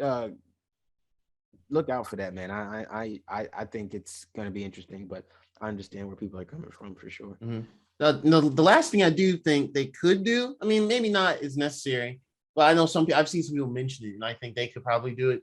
Is maybe offer exclusive discounts through kind of like how PSN works, like discount like 10% or whatever. Yeah, that too. Yeah, they could do stuff like that for certain games. Yeah, that would help a lot too. Yeah, little Nintendo discount if you have a Nintendo. Yeah, and then even still on like a Black Friday, they can offer like the double discounts and stuff like that. So you might be able to find a game like like Legend of Zelda or even one of the Mario games that are closer to 30. Yeah, exactly. So then and people are going to be willing to jump in at those rates. So for sure. I hope they do implement all those type of things into this program. Yeah, those are my 3 things that I think they should do. But either way, they get me in the program for a year, so. True. Yeah. And that's just me saying it from like a year from now review. That's kind of the 3 things I think. But yeah, so that's my thoughts on it. Yeah, it's pretty bold up front, but maybe they're doing this now to carry on to maybe their next generation Switch, because we're coming on the 6th year, and I think next year we're gonna hear some next gen Switch talk. I think it's gonna happen. But yeah, so that's that's all I can think of for console T right now. Unless there's something else. Yeah, we got 2 more. They're easy though. They're nothing crazy. We've got the Samsung PS5 SSD. Samsung put out the that's right. PS5 SSD, and if you didn't want to talk about it anymore, but it was a kind of a mixing, technically speaking, and kind of a mix between our technically speaking and this as well. But yeah, basically an M.2 that comes with the heatsink already installed. The 1 terabyte option is $250, and then they have a 2 terabyte model that is $450. Nah, 250 gonna be all right, man. We gonna be all right. 250 gonna be all right. Yeah, once I think 250 up. Most people will be all right with just the 1, unless you're buying every Call of Duty, every 2K every year. Then maybe not. Yeah, and then give it 3 more years. That 1 terabyte might be Call of Duty, nigga. You know what I'm saying? Sheesh. You're gonna actually get shot out your console because that. Oh no! It's gonna turn into a dog with a gun on it. Anyway. I'm sorry, but I'm not. And it looks like coming out October 29th, so not too long. That's tempting, but no, that's going to be a hard one to acquire. You think so? You think people are going to jump all over those? Yes. And with the chip shortages, it's probably going to be hard to keep on shelves. I think supply will be it's even going to make it to the shelves. Yeah. Damn, I'm gonna have to hunt this down like a PS5. I gotta try to get this day one. You have to be up there, Dave. Yeah. I think you have to be up there, like at the front door, front of the line. That like as soon as they go up, right when Micro Center open. Yeah, I think some people are gonna scalp the shit out of this and make it for sure the price and probably try to resell it for 500. Yeah, easy. Perfect for I don't care enough. I'll just delete the game. Fuck it, nigga. I mean, that's kind of what my thing is. My thing is like I get people trying to price gouges, but unless you're just impatient, you can. That's really all. All your saves are saved in the cloud. You get your saves; they're saved up in the cloud. Make sure all your stuff is synced. Once you do that, you good. Delete the game, bro. I'll get it right back. Whenever I re-download that, I'm gonna start right back where I left off. No worries. That's how I think about it. It's not like back in the day when you might delete a game and then now you got to restart it all over and shit like that. Like now they also offer the other option, which I might go this route, honestly, just because I know when Comcast be like, haha, them caps, huh? Them data caps. You can also do the cold storage option where you just have a dedicated separate hard drive. You just store it on that. Dump them over there and then just transfer. Exactly. Don't have to worry about downloads or anything. So there's that option as well. You easily do that too, and that's way cheaper. You can probably get a 2 terabyte SSD out there, that external that's just gonna sit. Considering doing that, honestly, I'm actually seriously for 150 and just use that as your storage for the game, and then transfer over to your main hard drive whenever you want to play a different game. Not difficult, man. Some pretty affordable Type-C SSD 100% externals. So yeah, that's a good option. You can run all your PS4 games off there too. There you go. And you can run the PS4 games off there. Yeah. Yeah. I mean, I don't know. Mine is. They're giving options. Mine is 4 terabytes actually, so that's pretty good. I can actually download more PS5 games if I want and store them on my hard drive. No, it's a 2 terabyte. It's a 2 terabyte. I have a 2 terabyte for my PC right now. It'd probably be something like that. But yeah, at least you're giving options. So yeah, you got options. You don't have to jump to this, but there you go. So if you see it out there sold out, don't kill yourself over it. Speaking of having to take your PS5 apart, the last thing we got for consoles is Sony shutting down DBrand's PS5 plates. They hit them with the hey little bro, Chill out. You Petty, let you have your fun. petty Get the fuck gang back has. inside I'm now. honestly surprised to let it go for so long. That's what got me too. Sony must have said, hey, we need our money on Maybe- the back end. Maybe they Like- We see gonna let the, y'all sell little, see how those work. We let you be our test dummies. Hey, yeah, maybe we that's done it. with you being our test dummies. Make sure you That's- leave our We're check on gonna the sell our stoop. Get proprietary the fuck on. versions. Or That- Go back that's- to making cell phone cases, nigga. It's okay. and skins. And shit. Nintendo Switch skin stickers, nigga. Go ahead. Go back to that. Man, I should have picked it up when I had the chance. Yeah, I don't know why you didn't. I should got you one, bro. I should got you one. They got 1 of 1,000 1 of made 1,000, or something. yeah. That's crazy. Yeah, and to think I was mad at them because I wasn't sure if I was actually gonna get it. I was like, man, I'm gonna these niggas scam me, bro. I'm gonna wait till I find these DBrand niggas in these streets. Man, I need to look up how. I need to see if people were like putting up listings on eBay or something. Probably are. Well, man. yeah. Well, now I feel like I got to put my white ones back on so my PS5 don't get robbed. This niggas like, yo, these the exclusive DBrands. Like, nah, bro, hold on, bro. I guess as long as they don't walk in, I don't know. In my house, I see like exclusive DBrand PS5.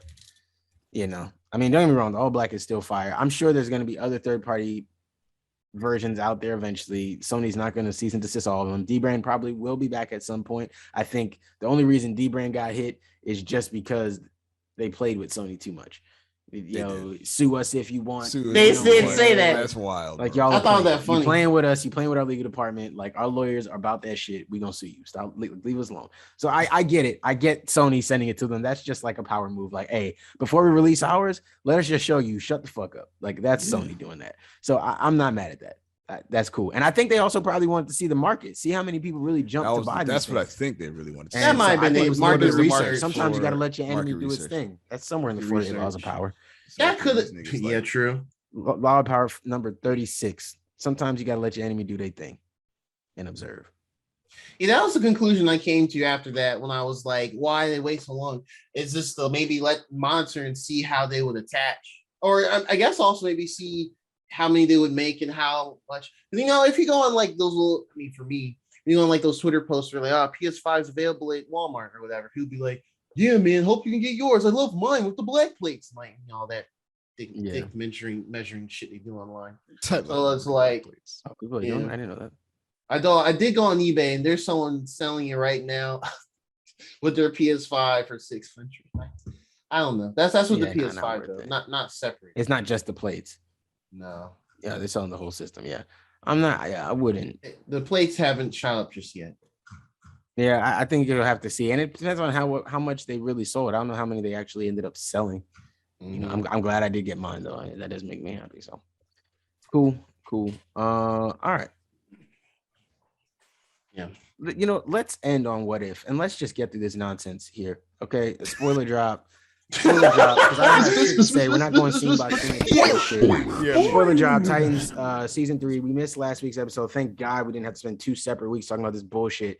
Titans season 3, episode 11 and 12 is what we're talking about here. And look, if you're watching this show, I'm sorry. If you're watching this show because we're watching the show and you like want to watch along, I'm sorry. I'm sorry that I put you through this bullshit. It's our fault. I take full responsibility. I'm accountable. That was bullshit. That's bullshit. Not bad. My bad. This show is bullshit. I don't know what the fuck they're doing. What the fuck they're doing? Like they had a chance. They were turning the tone, and then they just like completely fucked it completely. I'm sorry. That's all I can say. I don't know what the fuck is going on. And here's the main thing that kills me, right? The one thing this show was supposed to be was the Dick Grayson Dick Suck show, right? Like this was supposed to be Dick Grayson's the best. He can't do any wrong. He's the better Batman. Even though he has his own struggles, he's gonna be better, and he's better. He's Dick Grayson, right? And he dies to some little kid shooting gun at him from behind. Are you fucking kidding me? wild, stupid. bro. Are you Very, kidding very me? stupid. You know, Why I saw are they that. committed to making all these heroes die in stupid fucking ways? Why are they committed to that shit? Why, bro? Is one of the when I saw that happen in that episode, it was last week's episode. Last week's episode 11. And I saw that I sat there with like this. With like disbelief. I was just like, really? Like that, huh? I mean, I know he's gonna come back next episode because y'all already introduced the idea of, we know where the Lazarus pit is. Once they like, found the why? Lazarus pit, and I saw that Dick Grayson was getting surrounded by all And these how people, can they get to this Lazarus pit, which we knew know is at the bottom of they Arkham needed it. Asylum? How are they getting in there? and getting to the Lazarus pit that only they knew at the bottom of the only Scarecrow knew was at the bottom of Arkham Asylum. How, bro? Raven plot device, I think. Raven. No, okay, fine. She can sense it and feel where it is. How did they get in? Actually, yeah, I want Raven and Gar turned into ravens and bats. Yeah, that was my thing. That was my tease. I was like, down there. Gar could turn into one more animal, and he was like, "I'm mad." Let's turn to Animorphs real quick. Randomly turned into a bat. That was a pretty cool transition. All things. All I asked for next That was season, the budget. the only thing I asked for next season is they let. I don't mind there being a couple of different writers or directors or things here or there. I just hope there is a executive producer or something that's over this show, so that it can make some fucking sense. Jason's flip. Jason did bruh. They flipped Jason to make him flip back, to make Dick die, to come back and flip again because Dick said, "Why would you let me live? Because now I've died." Yo, that was that line. Yo, I wanted to shoot myself. I wanted that line. Maximum cringe. That was one of the cringiest lines I've because heard. I've died. Because I've died. I know how that feels. I know how it feels to die. Oh man, I was in the pit, Jason. First of all, when did we agree we call it the pit, nigga? When did we agree? It's not a pit. It's not a club of niggas that have come back from the Lazarus pit that you met up with on your way back. And we was like, oh yeah, it's the pit, bro. Just hey, if you see one of us back in the real world, call it the pit. We'll know what you're talking about. No, bro, that didn't happen. He just walked up to Jason like, yeah, the pit. Jason's like, the pit? What the fuck are you talking about? Yeah, niggas, who the fuck? What are you just abbreviating shit for out the blue? Why would he just say that? It don't make sense. I hate whatever this is. They shouldn't have gone back. Is the most jumbled bullshit I've ever seen in my life. Back to Gotham. Fam, They really shouldn't have. Fam, yes, why did they just stay in San Francisco? We could have fought Deathstroke for 3 more seasons. I'd have been happy. I'd have been fine. I'd have took that. Actually, this show is so bad, I'd take Dawn back. I'd take her expressions back. I was about to say, I'd take her expressions back if it meant not having any of this foolishness. Dawn wrote that line, yo. She wrote that line. That's her. That was her last. She got off the screen to write for the show. And this is what we got. Damn. That's crazy, man. That was wild. Like I said, fam, this is not worth a scene by scene. The only half decent thing to happen in this episode was the twist they took on Starfire and Blackfire's story. Oh yeah, that was a good twist. Where basically Starfire was born without powers, Blackfire was born with powers, but because their father had already decreed Starfire be the heir, he didn't want to go back on his word, so he made it so that their powers switched. And that moment when Blackfire needed to be healed was the moment that the powers came back to her. And then through literally no explanation at all, they just give Starfire some new powers. They were in me the whole time. Yeah, but we couldn't see it at birth, so they misdiagnosed her with. We fucked your whole life up because of it. We fucked you and your sister up, and your sister killed your parents. The writers still fucked up. Still fucked up. Yeah. What other bullshit happened? That whole I don't even remember. Who cares? Who gives a fuck? It's all bullshit, bro. Yeah, it's all bullshit. Tim is still kind of a pussy. It's weird now. I thought they would have toughened him up at this point. It's kind of annoying. He still won't really do shit, but he's kind of doing shit, kind of in the way doing shit. I don't know. It's annoying. Fandom did show me a clip from the season trailer where it looks like the season finale, where it looks like he's doing a little more. So hopefully he gets a little more involved and invested, and then hopefully next season he actually gets to be Robin. We get to see him in a suit at the end of the season or somewhere like that next season or whatever. I don't know. That'd be cool to see eventually. But this show, as it stands, is a jumbled piece of bullshit mess. The writers clearly didn't talk to each other or compare notes in any way, shape, or form. Every episode is just a new thing of random shit. They would have been better off if they just called this an anthology. Like, hey, this is sort of a story that's sort of connected to that thing that happened before, but not really, because that's all that keeps happening, bro. It's just a switch, and Jason might want to kill Dick again next week, bro. Who knows? Like, should have started this episode with what if, or this whole season. What if? Oh yeah. Yeah, that would have helped everything. Yeah, man, I don't know. And then we could have just went back to but anyways, they woke up in San Francisco and Yeah. glad none of that really happened. Glad that was Dick having another fever dream. And actually, everything is fine over here. But he really needs to call Barbara. Like maybe that's I don't know. I don't know, man. I would hope that could be possible. But no, we went through this whole thing where everybody died. They're obsessed with killing people now. Especially knowing that there's like a million ways they can come back.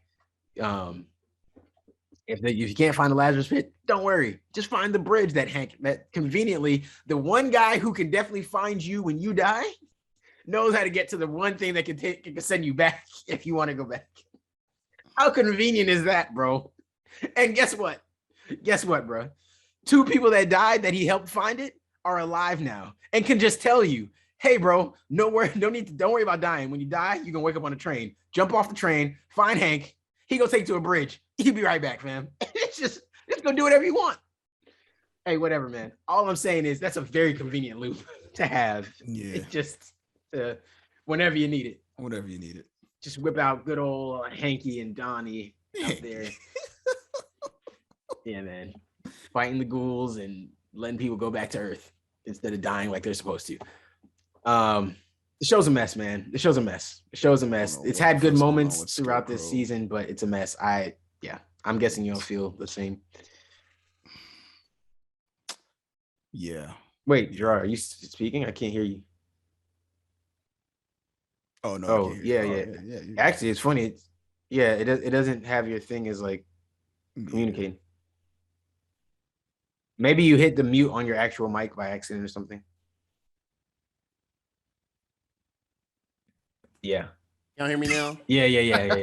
I was like, I bet that, it's either you might. Yeah. That accidentally happened. Yeah, I was adjusting the pop filter. Oh, okay. Wait. Yeah. So pretty much what I was gonna say is, I felt like the series has always been a mess, and I feel like I've been lower on the show versus y'all the whole time.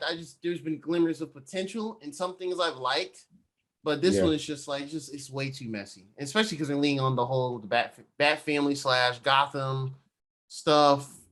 For a split second, when Dick was in the Lazarus pit, I thought they're gonna pull the stupidest shit when they had him like where Crane was trying to be like, oh, you've always felt this way about Jason, and they had him dressed up like Joker did off screen in the first episode, and I was like, yo, what if they made a thing where it's like mind control and he was a sleeper and he killed Jason episode 1? For a split second, I thought that, and I thought again, yo, what if they had him dressed as the Joker off screen? He beat his ass, but they didn't say he was the Joker. Like, this some meta shit. Like, he just dressed up and beat Jason's ass in that episode. But that wasn't him, Dick Grayson. That was just him, the actor, portraying off-screen Joker to save money on casting. Yo, Gerard. Gerard. Oh man. I'm telling you. Gerard. I'm telling you. Hire this man. I'm telling you, bro. Like, I had the thought. I was like, yo, That's I would wild. not be surprised they did this dumb shit. Like, it looked too close. Yeah. I was like, in the first part, I was like, no, that's stupid. I know. But perhaps this conspiracy out. I think they really did. I think they really did use him to Joker. Like, because if you look back, I'm so like, I know it does look exactly like I'm it. very rarely deep into like shit like this, but I thought about it. I was like, yo, what if? It definitely looked like it could have been him portraying the Joker. It had the similar body frame and everything. Yeah, they could just they could record some goofy ass laugh, like Joker generic laugh elsewhere, and just put that in the audio mixing. It looked too close. It looked too close, bro. I was like, wait a minute. Yeah, that was a crazy scene. I'm glad they did it differently. I'm glad they at least expressed. So he was shot, right? So technically, he should have went to the train. But instead of that, because he got dumped in the pit, we don't see any of his time wherever he would have went to that in between place. He immediately gets pulled to the pit, and he's stuck there, where he starts seeing hallucinations of, Jason and whatever, and he wants to hurt Jason, and I'm guessing this all of that. Apparently, when you die and come back, you still remember everything from when you're dead. So when he comes back, perfect. He he's like, I know the error of my ways. Jason, I don't want to kill you. We can work together. You ain't a Titan though. Remember that? Yeah.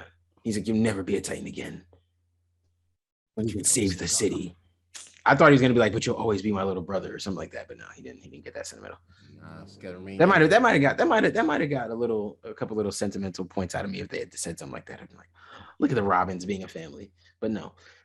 And now we've had to watch 2 Robins die. So actually, that's a lie.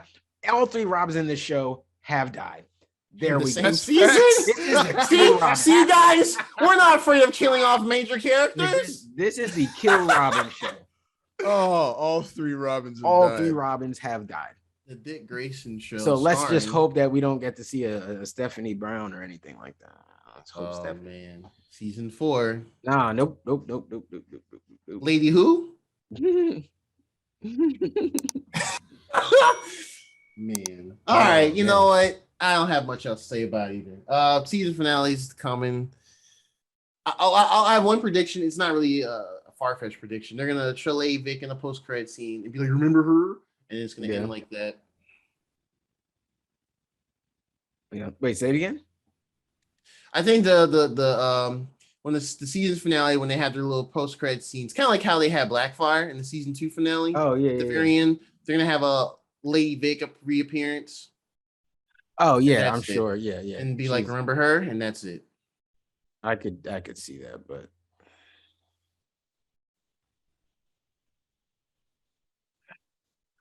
that's all, man. That's all I got for Titans. Yeah. Anyways, yeah, I could see something like that happening. We all forgot about Lady Vic, and she's still around somewhere. Whatever. Who knows? I agree. Titans is just Titans. Cool. All right. End on positivity.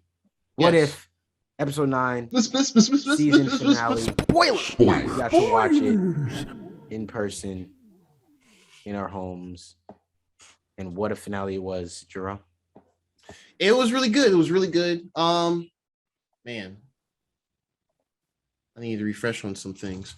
But yeah, so we have a couple of things. There's some things I do remember though. So this episode introduces what they're calling the Guardians of the Multiverse, which is Captain Carter, Peggy Carter, Killmonger, who won, as I'm just calling that. Dark Doctor Strange, Gamora, who has Thanos armor, which we're gonna get to that later. Party Thor, and Star-Lord T'Challa, which was again fantastic to have him one more time.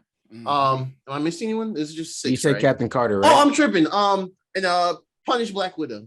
And Black Widow, yeah. So that's who we have. They scrounge them all up. Dark Doctor Strange is kind of like the leader of this group, more or less, and pretty busted, the strongest. Yeah. I would say as well. They round them up and they're like, "Yo, we gotta, all our multiverses are in danger," and they're like, "The fuck's the multiverse?" And the whole thing is they figured out they have to get an Ultron lured back into that one universe that they're in, and take out, remove the stones, so he's not just super powerful all the time. And there was pretty much a large power struggle back and forth between all that. In the midst of that, before, when they had the little roundup montage of getting all the characters who Watcher was like, "Yeah, I think we need to get these dudes." And I'm gonna go against my oath. And actually, that was the episode title. What if the Watcher breaks his oath? That was the episode title. So they go around all different universes, get the characters. We see, Captain Carter, which looks to be the beginning of what will be the Winter Soldier, where she has her own stealth suit, doing the whole infiltration and beating up Batroc, which is cool. They got GSP George St. Pierre to voice him again. Oh, wow. I just find GSP memes to be one of those random funny things to me. I used to watch them on MMA back in the day. They get so we go to another universe we haven't seen anything of, actually. We see Gamora in a different Tony Stark in a different suit. They scrounged up Gamora. Yeah, she's got like a kind of like a thinner version of like Thanos' type of gilded armor, and she has the double blade. So they round her up, but we don't really know too much more about her character outside of I killed Thanos, and that's it for this episode. Yeah, so they round them all up. Man, there's probably some certain other things. Not really, man. It was kind of a montage of them rounding them up. You know, they were about to catch Killmonger. Shuri and old girl were about to catch Killmonger, and they caught, you know, before he got snatched up by the Watcher. Party Thor was they were hanging out, and then he was fighting all the Ultron people before he got captured. You know, just different shit. Oh, it was damn, what is Pepper Potts? This is who. Oh, Pepper Potts. Yeah, it's Shuri and Pepper, who are about to catch Killmonger. So that's all that really happened. They caught them all. The Watcher brought them to that little area that wasn't really an area for them to kind of all convene and talk their shit and not talk their shit, but to plan out what they were going to do and how they're going to try to stop Ultron, which I think is interesting that Ultron couldn't like sense where they were since they were, I don't know. I thought that was interesting, but yeah. Yeah, that was kind of interesting too. I can't remember if it was maybe the Watcher recommended go to this one area that they just, because eventually he came and found them, but I just think it didn't take forever. Yeah. Yeah, I'm definitely interested to see see that episode next season. They said they'd give us the Gamora episode.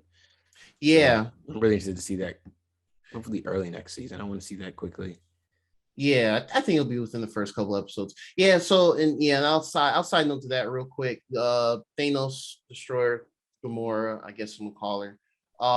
Her and that other Tony Stark Iron Man, they were supposed to have their own episode in this season, got cut due to production COVID stuff. Typical thing. That's what the writers and the directors dude said, and they said just we'll see it in season 2. So I wouldn't be surprised if it was episode 1 in season 2. Mm-hmm. Yeah. So yeah, they kind of go to an area and they're kind of chilling. They kind of I believe they did something to where they would eventually attract Ultron to that area because they detect their presence. Well, that was the plan, but then Thor decided to like shout out or something, and then I think he does something like, fam, I heard that. Right here. Yeah, and he's like, oh, hi. It's like, okay, well, shit. And Thor was like, well, I told you I can get attention, so. Yep. One other thing that kind of now I think about that seemed, I'm not sure if they wanted to do more of this, but there's a brief moment where they pulled zombie Wanda Scarlet Witch from the Marvel Zombie universe. Mm-hmm. And she's going to do one thing, Ultron, but then she kind of got backed off. And that was that. And I feel like they're going to do more with her, but they just didn't. It just seemed like really quick, like almost like a cameo in this episode itself. Well, I mean, they did the thing. I mean, I guess not.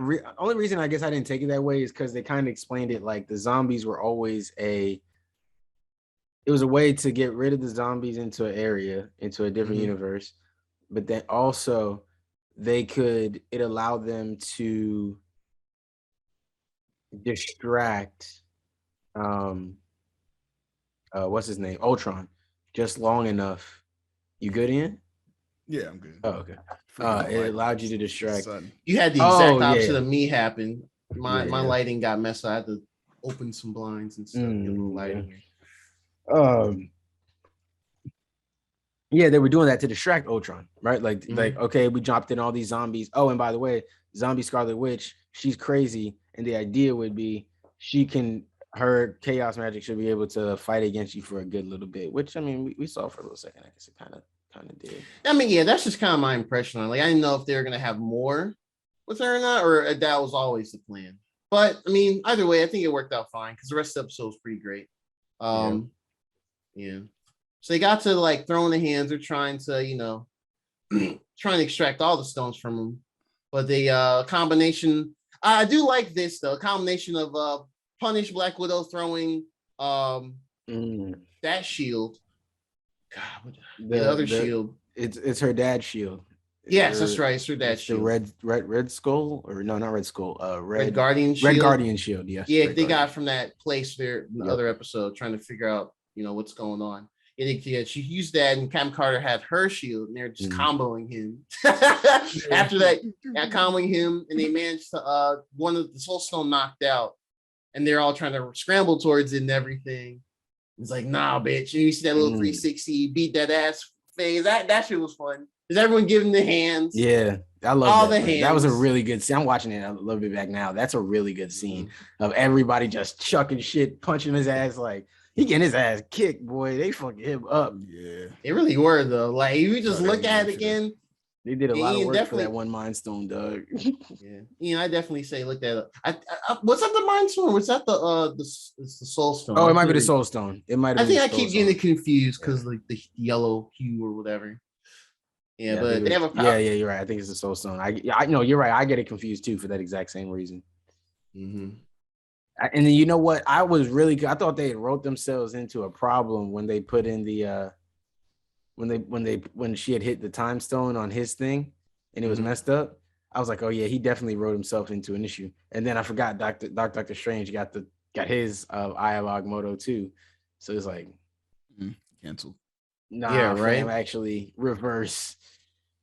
And the Doctor Strange went Ultra Saiyan or something. He just let every dark beast out that he ever ate. Like, he let them all. Like, he said, "Fuck it, man! I'm using my trap card. I'm using every trap card I that exists, fam. All the squids and power. Yeah, come on, coming down to size, Playboy. We fighting my game. Yeah, bro. It was pretty wild stuff. Yeah, because like, and that was the other thing that they wanted to get that version of Gamora. Which makes, I think, her episodes really interesting. It's because she actually had a whole like Infinity Destroyer machine. Like it will just a little walker thing that can just take them and gobble them up, or just destroy them. Yep. For that universe in itself. So I think they attempted to do that, but he kind of was like, "Nah, fam, fuck that." And they kind of knock, and he kind of gets flown up in the air, and they kind of do a thing where he's just weakened enough. Black Widow goes on the bike and she still has the Hydra dude, the hacked Hydra arrow, the AI, that dude. And she managed to shoot him. That was pretty cool scene too. It was all like glowy and flashy and stuff. And then eventually he took over Ultron. I'm trying to go through it again as well. Oh, that's right. Yeah, he kind of goes through it and he's like, ah, shit. Actually took over. But then we have Killmonger who's like, wait a minute. We should use these stones for our needs. And they're like, hey, bro, what the fuck are you doing? And he's like, oh, y'all forgot my episode went? Yeah. I fucking won, bitch. Yeah, I feel like y'all forgot who y'all was recruiting. Like, hold on, I'm kind of that nigga too. Which is interesting because now looking at it and understanding that the Watcher even knew what was going to happen through this scenario or what should happen through this scenario. Even though it's outside of time, which is interesting, and I'm not sure if that breaks any sort of continuity. It's interesting that he kind of knew. He basically saved the universe by removing T'Challa from. I mean, by removing Killmonger from it. Yeah. Like, oh, this crazy Killmonger was taking over your shit. I brought him out here to help save the multiverse. He does that because he only does it because he thinks he can get the prize at the end. He gets the prize at the end, but now we trap him. Yeah. And now that universe gets to rebuild. I thought yeah, I did like that as well. It was actually some sort of a happy ending in a sense. Everybody got what they wanted for the most part. Yeah, but in the midst of that, when armored up Killmonger was trying to keep the stones for himself, and then Hydra Armin Zola, I remember his name, Armin Zola, the Hydra AI, he took over Ultron's body, and they're like, no, we need it. Not that armor's for me. And they kind of get stuck in like some power thing. And then Doctor Strange uses power and he seals them into like a little pocket. So that's in their own dimension. Kind of like what happened with him in his episode to himself. Right. And they shrunk him. And I think he gave it to the Watcher. So technically now, since it's all multiverse, it's still canon to the wider parts of the MCU. Technically, we do have a living version of Killmonger just stuck in that power struggle. We do have this weird Vision Ultron body of Armin Zola as well. Armin Zola in the Sacred Timeline got destroyed in Winter Soldier. So if Kevin Feige wants to, you can pull either one. Got him in the cut right there. They got him right there. They need to. So yeah, and that's kind of how it ends, right? So Dark Strange goes back to watch. Yeah, we got to see everybody's kind of happy-ish endings. You know, we got Black Widow got to go to a universe where she could be around her team again and people again that needed a Black Widow because their Black Widow had died in that universe. You know, there was there was a lot of cool shit that they did. They showed a lot of that stuff at the end. I thought that was really interesting. And one thing I do find interesting about that, one little small thing that was interesting in that universe, that Captain Marvel was just with him fighting. And that one universe at the end, she was just there. Yeah, the Avengers 1 fight and everything. Well, it was a different type of fight, I guess. Where they're on the helicarrier, but still, she was there though. That's pretty neat. That's So I guess in that one, it's like she stayed on Earth. And off. You know what's crazy is the whole the second they got to the end part and they were like sending them back and they were like going right back to where they left. He was like, you're gonna go right back to where you were. In my head, I was like, well, what if you were in a fight? And I was like, bro, you're gonna catch your hand when you come back. I was like, fam, is she prepared for that? Does she remember? And then that's exactly what they did when they sent Captain Carter back. She got knocked. I was like, oh shit, they did it for real. Cool. Because I was like, I didn't think they were actually gonna address it. I thought they were just gonna kind of have her pop up, but him still be talking or something. Like, nah, when he left, they was swinging, like they was in mid hook. Like, what's going on? Yeah, he came right back to a pop. Yeah, so I thought that was hilarious, man. Yeah, it was a good episode, man. It was a good finale. Made me feel like it put a button on this kind of first episode. I heard that the team is going to be rotating, so the team we got this time isn't necessarily the same team we're going to get every single time. Well, obviously things have already changed. I like that. Killmonger being put away, but it may not be these exact same characters all the time. We may not get Star-Lord. Well, obviously Star-Lord T'Challa. Maybe they'll retire his character right now as a RIP as well to Chadwick. Who knows how they'll do that as well. But they could have somebody else come in and voice another version of T'Challa somewhere, but it just may not be that Star-Lord T'Challa one that he actually voiced.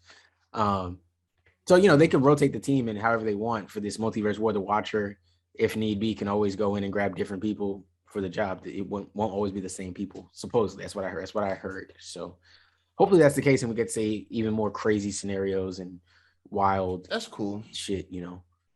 That's cool because the Avengers in the movies, there's been different members, of course, but it's never been like super formal, like, oh yeah, this is this roster, this is that roster for this event. That's a comic book thing of everything.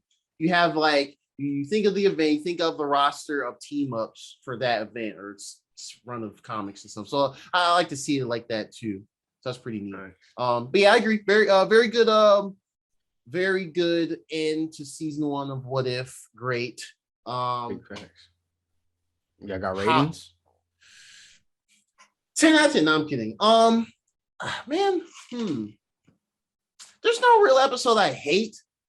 Right. I have some that I think are weaker than others, but overall, I would give it. What I rate Loki.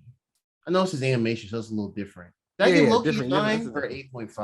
I think you gave Loki a 9. 9. I'd have to listen back though. I would say it's on par with Loki as far as action. I don't know. Okay, you know what? I'm not going to compare it to those because this is an anthology type thing more. Well, yeah, and it's close. It's closer to that. It's closer to that. It's close to anthology with a little team up in the last couple episodes. Because they weren't telling a combined story the whole way. Everybody was different stories until the end, so there was no reason to tie anything together until the end. Right. So on its own, I would give it. They went safe with some stuff, but I think they had no choice but to do so for these ideas. Mm-hmm. But overall, I'll give it 8.5. Okay. I'll give it this nigga Ian, who the fuck does he think he is, bro? This nigga. Yeah, I'm telling you, we're having opposite issues. To fix my we're having opposite issues. This nigga my webcam is all dark, bro. Like my webcam is where's the light coming from? The freaking sun is doing its thing right now in this room. I think it's the time of the day. It's moving on you crazy. Yo, that's cinematic. Seriously, bro.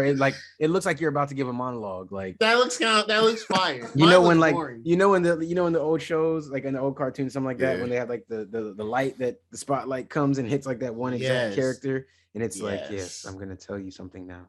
That looks fire. I'm about to speak. That's what Ian looks like. It all began when. Well, Ian, now that you're clearly the spotlight, tell us what your rating is. Clearly.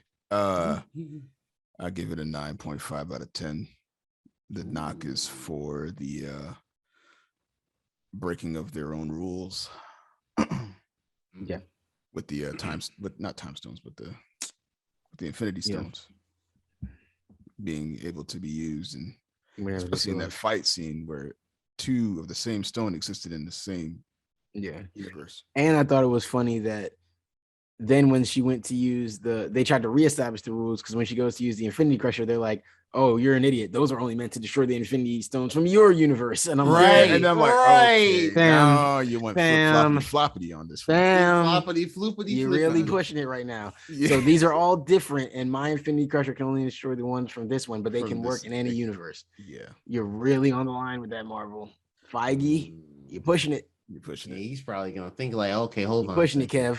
We got to They got- establish the rules. They gotta go back to that big old whiteboard, Yeah, little yarn yeah. connecting things. Like, Work it out. They got to make a decision. But yeah, 9.5. Yeah, I agree. Yeah, I think I'm giving it a 9 out of 10. 9.5 seems just a little too generous, but 8.5 seems a you're little higher than harsh. me. Yeah, but also you're a Marvel fan. You're a Marvel fan. It should be. Yeah. Wait till this run of DC shows comes out. I'll be pretty hard on it. I'm about to watch Batwoman and Naomi soon, bro. Like, wait, listen. When Batwoman comes out, and We are gonna watch Naomi. I'll give Naomi a shot. I don't know. We're gonna watch Batman. Naomi. I'm gonna We're watch watching Batwoman. And Naomi. if I just come here on a random week and I'm like, fam, I've been asleep. why am I doing this? No, Oh, No, the opposite. I should stay asleep. I'm like, I should have stayed asleep, bro. I didn't have to go do that. But here I was trying to support all the black shows. It's CW just making us up. But I'm gonna hope that the Batwoman is not like that. I'm gonna give it a fair shot. No, I have heard that. I have heard it's it's better better. than first. I heard that show picked up halfway through. Like, I Okay. feel like the first half of the same season kind of picked off on the terrible first season, so they had to do some stuff. But I think it picked up its stride in the second half. That's what I've seen. A couple impressions on Twitter. That's all I've seen. Doesn't necessarily mean that's the end all be all. I'm just saying, if one person says that, then there's someone's doing something right. Yeah.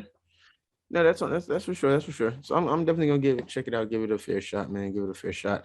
Yeah, I'm definitely giving it a 9. I'm like Ian. The inconsistencies I think are just a little. I just think, as much as I respect Marvel for what they're doing with this big multiverse and even doing something as ambitious as kind of tying an animated show to your main MCU big screen universe and having it kind of play a role in that as well. I think that is crazy. I think that's really cool. Yeah. So I respect them for the level of project they're going for. At the same time, I don't think that this is too difficult of a thing to work out personally. And I think it's one of the earliest things you should have worked out, considering that you were going to start a multiverse. So given that's the case, I'm a little disappointed. And that's why I docked them a whole point for it instead of a half a point like Ian did. I'm disappointed because I feel like writers and producers as skilled as Feige should have been able to come with something that they can have a consistency in so that we can have consistent rules across the multiverse and just across this entire thing. And I think you've had 2 shows now where you could have established it between Loki and now What If that are dealing more on this like cosmic and magic side of things where we learn these type of things. And it's like, yo, you could have set something in place between these 2 shows that gave us more of a straight line on it. I get it. It would have been hard in the movies, but 2 shows you had now to establish something straight and you just didn't do it. So to me, that is a bit of a letdown from them. So I don't know, maybe next season they'll do better or something, but I don't know. I'm not harping on it too much. So yeah, that's it. Yeah, That's all we got for today, folks. Yep. Mhm. Y'all got any last thoughts, words? So, Anything you wanna tell the please. people? Ian No, I definitely think thinks that's- he's the Beyonce of the group. It's I- understandable. These shades are serving a purpose right now. If you Beyonce, I'm Kelly. I'm sorry, Draw. I'm sorry. Who's that leave me I with? just you get to be Michelle. So, I have to be Michelle. Well, we need to end. We need There's to end nothing this wrong with fuck- being Michelle. we need to bro. end this right There's now. nothing wrong, but we need to end this episode. Oh, I'm just saying, Ian stole Beyonce. We didn't get the fight over who's Beyonce. Ian was just like, "No, look at me. Look how the sun hits me. I'm I'd rather Beyonce." leave Michelle, but all right. You see my I skin, would've- You see who the sun chose. You see. The spotlight. I didn't choose the spotlight. The spotlight chose me. Who's the first you see in every music video? Beyonce.